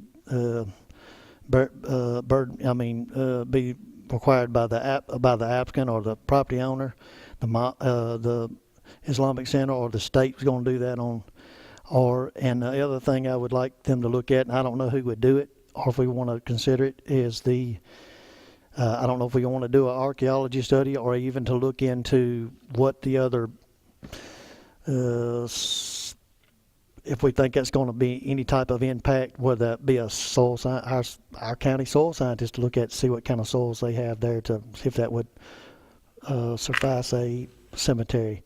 Those are, we have some concerns there. I don't think putting this thing off for 30 days, 60 days, I don't know how much time they would need to do that. I don't think that's going to hurt anybody. I'm not saying anything's been done haphazardly in the past. I just want to make sure that if we do this, that we exhaust everything, make sure we cover everything, and give everybody an opportunity to say, hey, we've looked at everything that was brought up that we thought was major concerns with this, and we've looked at it and addressed it, bring it back and with their findings, and I think that's a proper thing to do. So that's my motion. Before you second that, you want a study to be done by whom? Mr. Chairman, I want our staff. I think there's already a traffic study that's been done. I think maybe by, I think someone said it. TDOT did a study on the intersection, I think, for a traffic signal. Okay. I mean. Okay. More. Well, I guess what I'm looking at is, we talked about if we approve this cemetery, just the statement I made earlier was that if we approve this and if we approve this and next week they had a funeral, I know they said there's about 300 people in their congregation. Well, if they had a funeral, if everybody that congregation came, and I'm sure they got friends from everywhere, you could possibly have, I don't know, man, 400 or 500 people there. That's going to be a problem. That's going to be a traffic problem there. So I don't think what we have there, the roads and stuff there that we have there, can accommodate that. I don't know what needs to be done there. I serve on the road board, but I'm not a traffic engineer, so I don't know what it will require. Okay, are you talking about at the intersection of Bradyville Highway and Villes Road, or in front of the Islamic Center? Well, that would definitely be part of that I think we need to address. Also, if we need to look at if we need to be a turning lane put in going into the to the ICM, but I definitely think that's a valuable question that we don't have an answer to. If we approve this, it's not about approving the cemetery. It's about what impact, if we approve the cemetery, is going to have on that area, along with the soil area. I don't know if anybody's done any study right there. I mean, I know if we go out here and approve a septic system, it's got to have so much soil. I mean, I think it might be 2 foot of soil, and it might be bedrock totally up under that thing. It might not even be really suitable. I don't know. I don't know if our staff knows. I think it's worth looking at and seeing, and come back and saying, hey, it's. Does the road board have someone who could do that? Do what? Do the study, the traffic study. I think our county engineering department can do that. If I could, engineering department, we have capabilities to do traffic counts. Traffic count and traffic study are two different things. Because this use is varied, there's a funeral of different sizes will have different amounts of cars and traffic. I would recommend to the board, if you do request a traffic study, that you would ask the applicant to hire a third-party traffic engineer. I would feel better about that, and I can review those results, but I would feel better. Okay, I was going to say that very same thing. I just know now that you say that, I know we did that on a area, and I think the applicant, without saying anything or mentioning any business or whatever, most of the time when they do that, the applicant has to do that. Okay, well, that's there again, I hate to put a burden on anybody, but I think that if we approve this cemetery, I think that's going to put an impact on the traffic in that area, without a doubt. When you have a funeral, that's going to bring more than that. The folks in that congregation, that's going to be an issue. And I think we before I could be asked to approve anything like that, I think I need to know if that is going to be a valuable impact, and if how it's going to be addressed. If there's going to be a turning lanes put in there, who's going to put them in, who's going to pay to have them put in. And along with the study of the soil area. I mean, we don't know if that ain't 2 foot of dirt there and the rest of it's solid rock for 20 foot deep. If that's the case, that's not going to be a suitable site for their cemetery. So I don't know that. I don't know if anybody here knows that, but I think we need the answers to that before we could ask this board to approve it. Mr. Chairman, do we know that about any of our 514 private cemeteries? Yeah.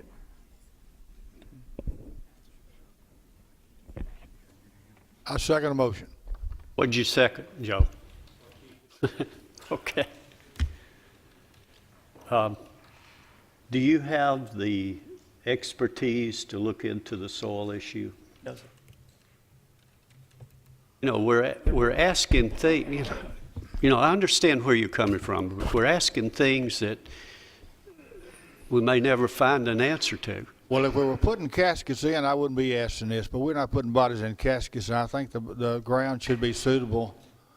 If you just bury one body, like I said a few minutes ago, I wouldn't have no problem with it. But when you're going to bury hundreds of people there, then I think we should have the soil that a cemetery requires. Okay, we've got a second. You second. Okay, we've got a second. Joe? Just for more discussion, Mr. Chairman, I'm not trying to be sarcastic in any way, but when we have somebody, you know, if they want to build a house, they have to have a septic system. That homeowner has to have a soil scientist come out and give them an area where they can put their septic system, and it has to have so much soil to it. So that's buried that's the burden of that person. And if they don't have the soils, then they can't build a house. So I just want to make sure that I think those are two very important questions that we don't have answered, and I think it's just I'm not against their cemetery. I just think if we approve the cemetery, those are two very important questions that need to be answered. And if they can answer them and they're suitable to everything, then I guess everything would be okay. Well, I just want to make sure on who's going to get those answers for us. Well, I think we could, maybe our staff could convey to the people with the ICM that next 30 days, if they want to. They're hearing what you're saying, so. Okay, I yeah, if mean, they want to proceed on with this, then before our next meeting, if they want to get on our next month's agenda or the month after that, whatever time's going to allow them to do that they get a traffic study and get some kind of archaeologist study to see if they have the soils there for it, and if they can bring all that back and that's good, then. So you're talking about trying to get this done in 30 days? Well, I don't know what's going to require. Well, I can't even, at this point, I mean, I can't tell you how long something like that might take. If this motion is approved, it's difficult for us to sit here and say, yeah, it'll be done in 30 days. I mean, because it's going to take them that long just to probably get somebody on board to actually start the study, maybe longer than that. Right. If this motion goes through. Well, I think to answer Mr. Sartain's question, do we know that information about any of the other sites?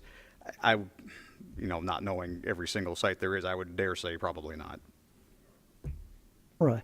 Well, and I just referred to, I remember when we did the one last year, and we had some questions about it, and I don't remember what all of them were.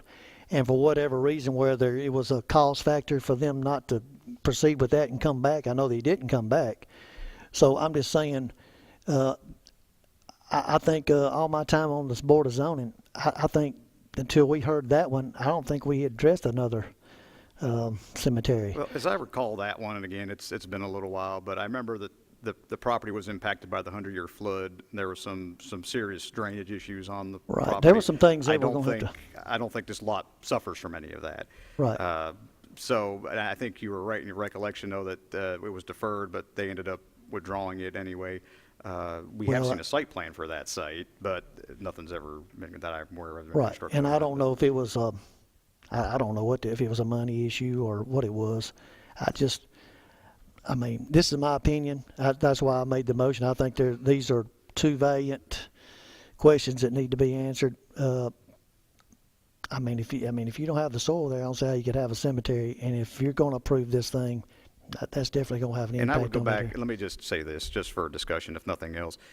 Again, I keep going back to the point I made earlier, that if there are requirements out there that they have to abide by, they're going to have to abide by them regardless of the action. Even if you do approve it tonight, they're going to still have to do it. If it turns out they have to have 3-4 feet of soil, they have to be so far off the bedrock, whatever, and it turns out that the area they have chosen is not suitable for that, then they're not going to be able to meet any state and federal regs that may apply to that. So, I mean, again, what you're looking at is really whether or not the site is suitable for that based on the standards in the zoning ordinance. Well, I hear what you're saying, Mr. Mossy, but I tell you what, in my dealings with everything, I always have a problem of proving something and then making sure it's followed through on the back end. I mean, that's my opinion. I just ain't never had very much luck with that. That's why I'm saying I think we need to find out on the front end of things, and then we know where we are, and then I can feel better about approving something or not. But that's just Joe. I guess what I've got here is Doug's saying that there are regulations, but he can't tell us what they are. What I'm saying is when they come back with their answers, somebody who knows all of the regulations about cemeteries needs to bring them to us so we can understand better what the regulations are that they're going to have to follow. Go. If you approve this, nobody would monitor how deep they're burying the people.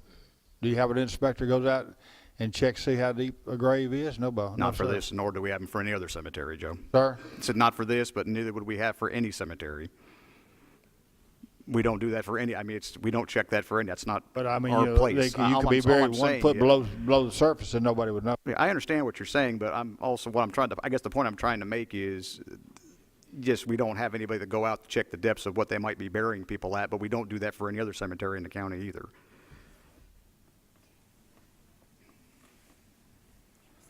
Any other comments? Okay, we have a motion and a second before the board. Before we vote, I would like to clarify your motion. You are recommending to defer for 30 days to allow for studies regarding turn lanes, et cetera, both at Bradyville Pike and Villes Road and at the entrance to the ICM, and also to have soil scientists look at the impact of burials on the soils and water table in the area. As your motion, are you recommending that the applicant conduct those studies have those studies conducted as a third party, or the county staff? What is the recommendation there? That would be at the discretion of the applicant to do that. And I mean, Okay. Okay, you have all that down? I make that addition. Hold on just a second. You know, the real question I have about this has got to come back to us in 30 days. Yeah, You know, well, we don't have any choice about that. well, I mean, I don't necessarily want to put a 30-day limit on it. I guess I could say, amend my motion to say, I don't know, within 90 days. I mean, I don't want to put any time bearing on them. If they want to come back, if they get it, I know they're going to be constrained to, if they hire a soil scientist or whatever, or if they have to do a traffic study, they're going to be at somebody else's, whether their schedule. So I don't know how quickly they could get some of that scheduled or done. So I don't want to say they got to come back next month. They can come back 2 months, 3 months, 4 months, whenever they want to do it, or they get it done. But if they get it done in 30 days, if they want to get on next month's agenda, that's fine. Do you want to put any time frame on that? No, ma'am. I just won't put any time frame on it, and that'll give them to whenever they want to get on, when they get it done, to get on the next whatever agenda. Let me, I've got the zoning ordinance in front of me here about special exceptions in those public hearing. One of the requirements that's in here, it says no more than 60 days after filing of the application, a hearing shall be held on the application unless otherwise withdrawn or postponed by written request by the applicant. And then notice of hearing goes into the hearing notice.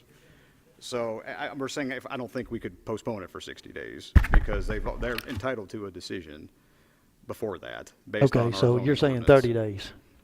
Well, Or less than 60 I days. don't think it could be, well, no, that's from application, not from, that's from the date of the application, not the date of the meeting. Okay. So you don't get 60 days from today. It's 60 days from when they filed it, which was on the deadline date, whatever that was, I forget, the 13th Okay, of November. I don't disagree with what you're trying to get at here, but the thing is, we've got to follow the legal precedent here, and we don't have any choice but to, I thought maybe we could delay this for a longer period of time if we needed more information. This has got to come back to us in 30 days, and we're going to have to make a decision on this one way or the other.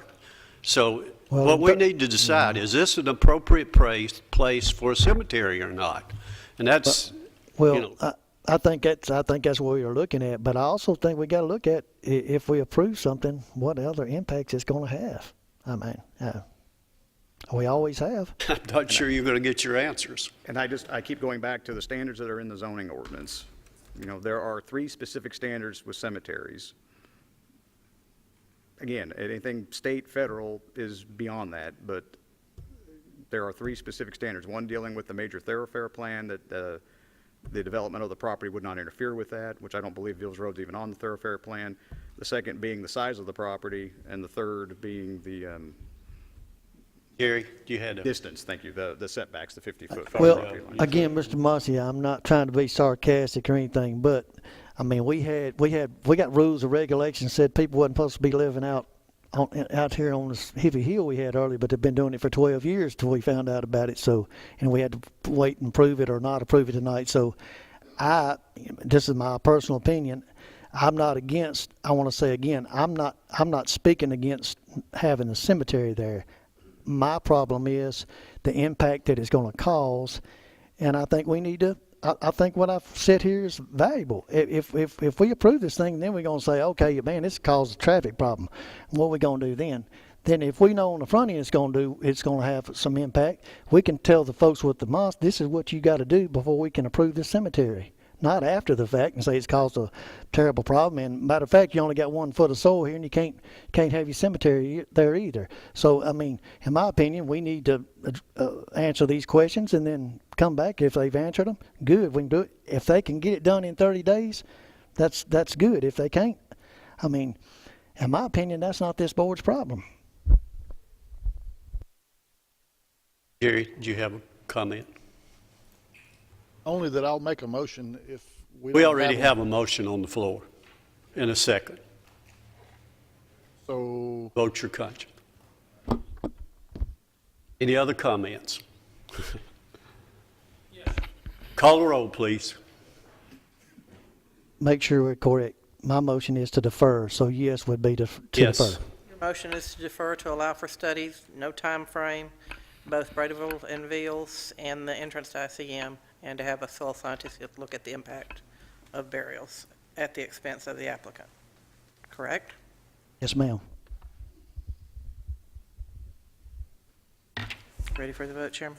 Call the roll, please. Keith Bratcher, Yes.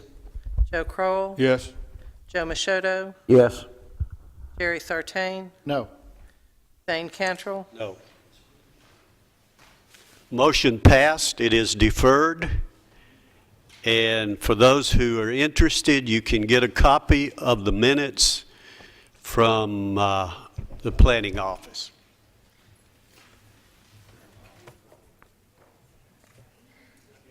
Yeah, they just reminded me that they'll have a draft ready by when? Okay. All right. Thank you all for being here, and good luck. We are adjourned.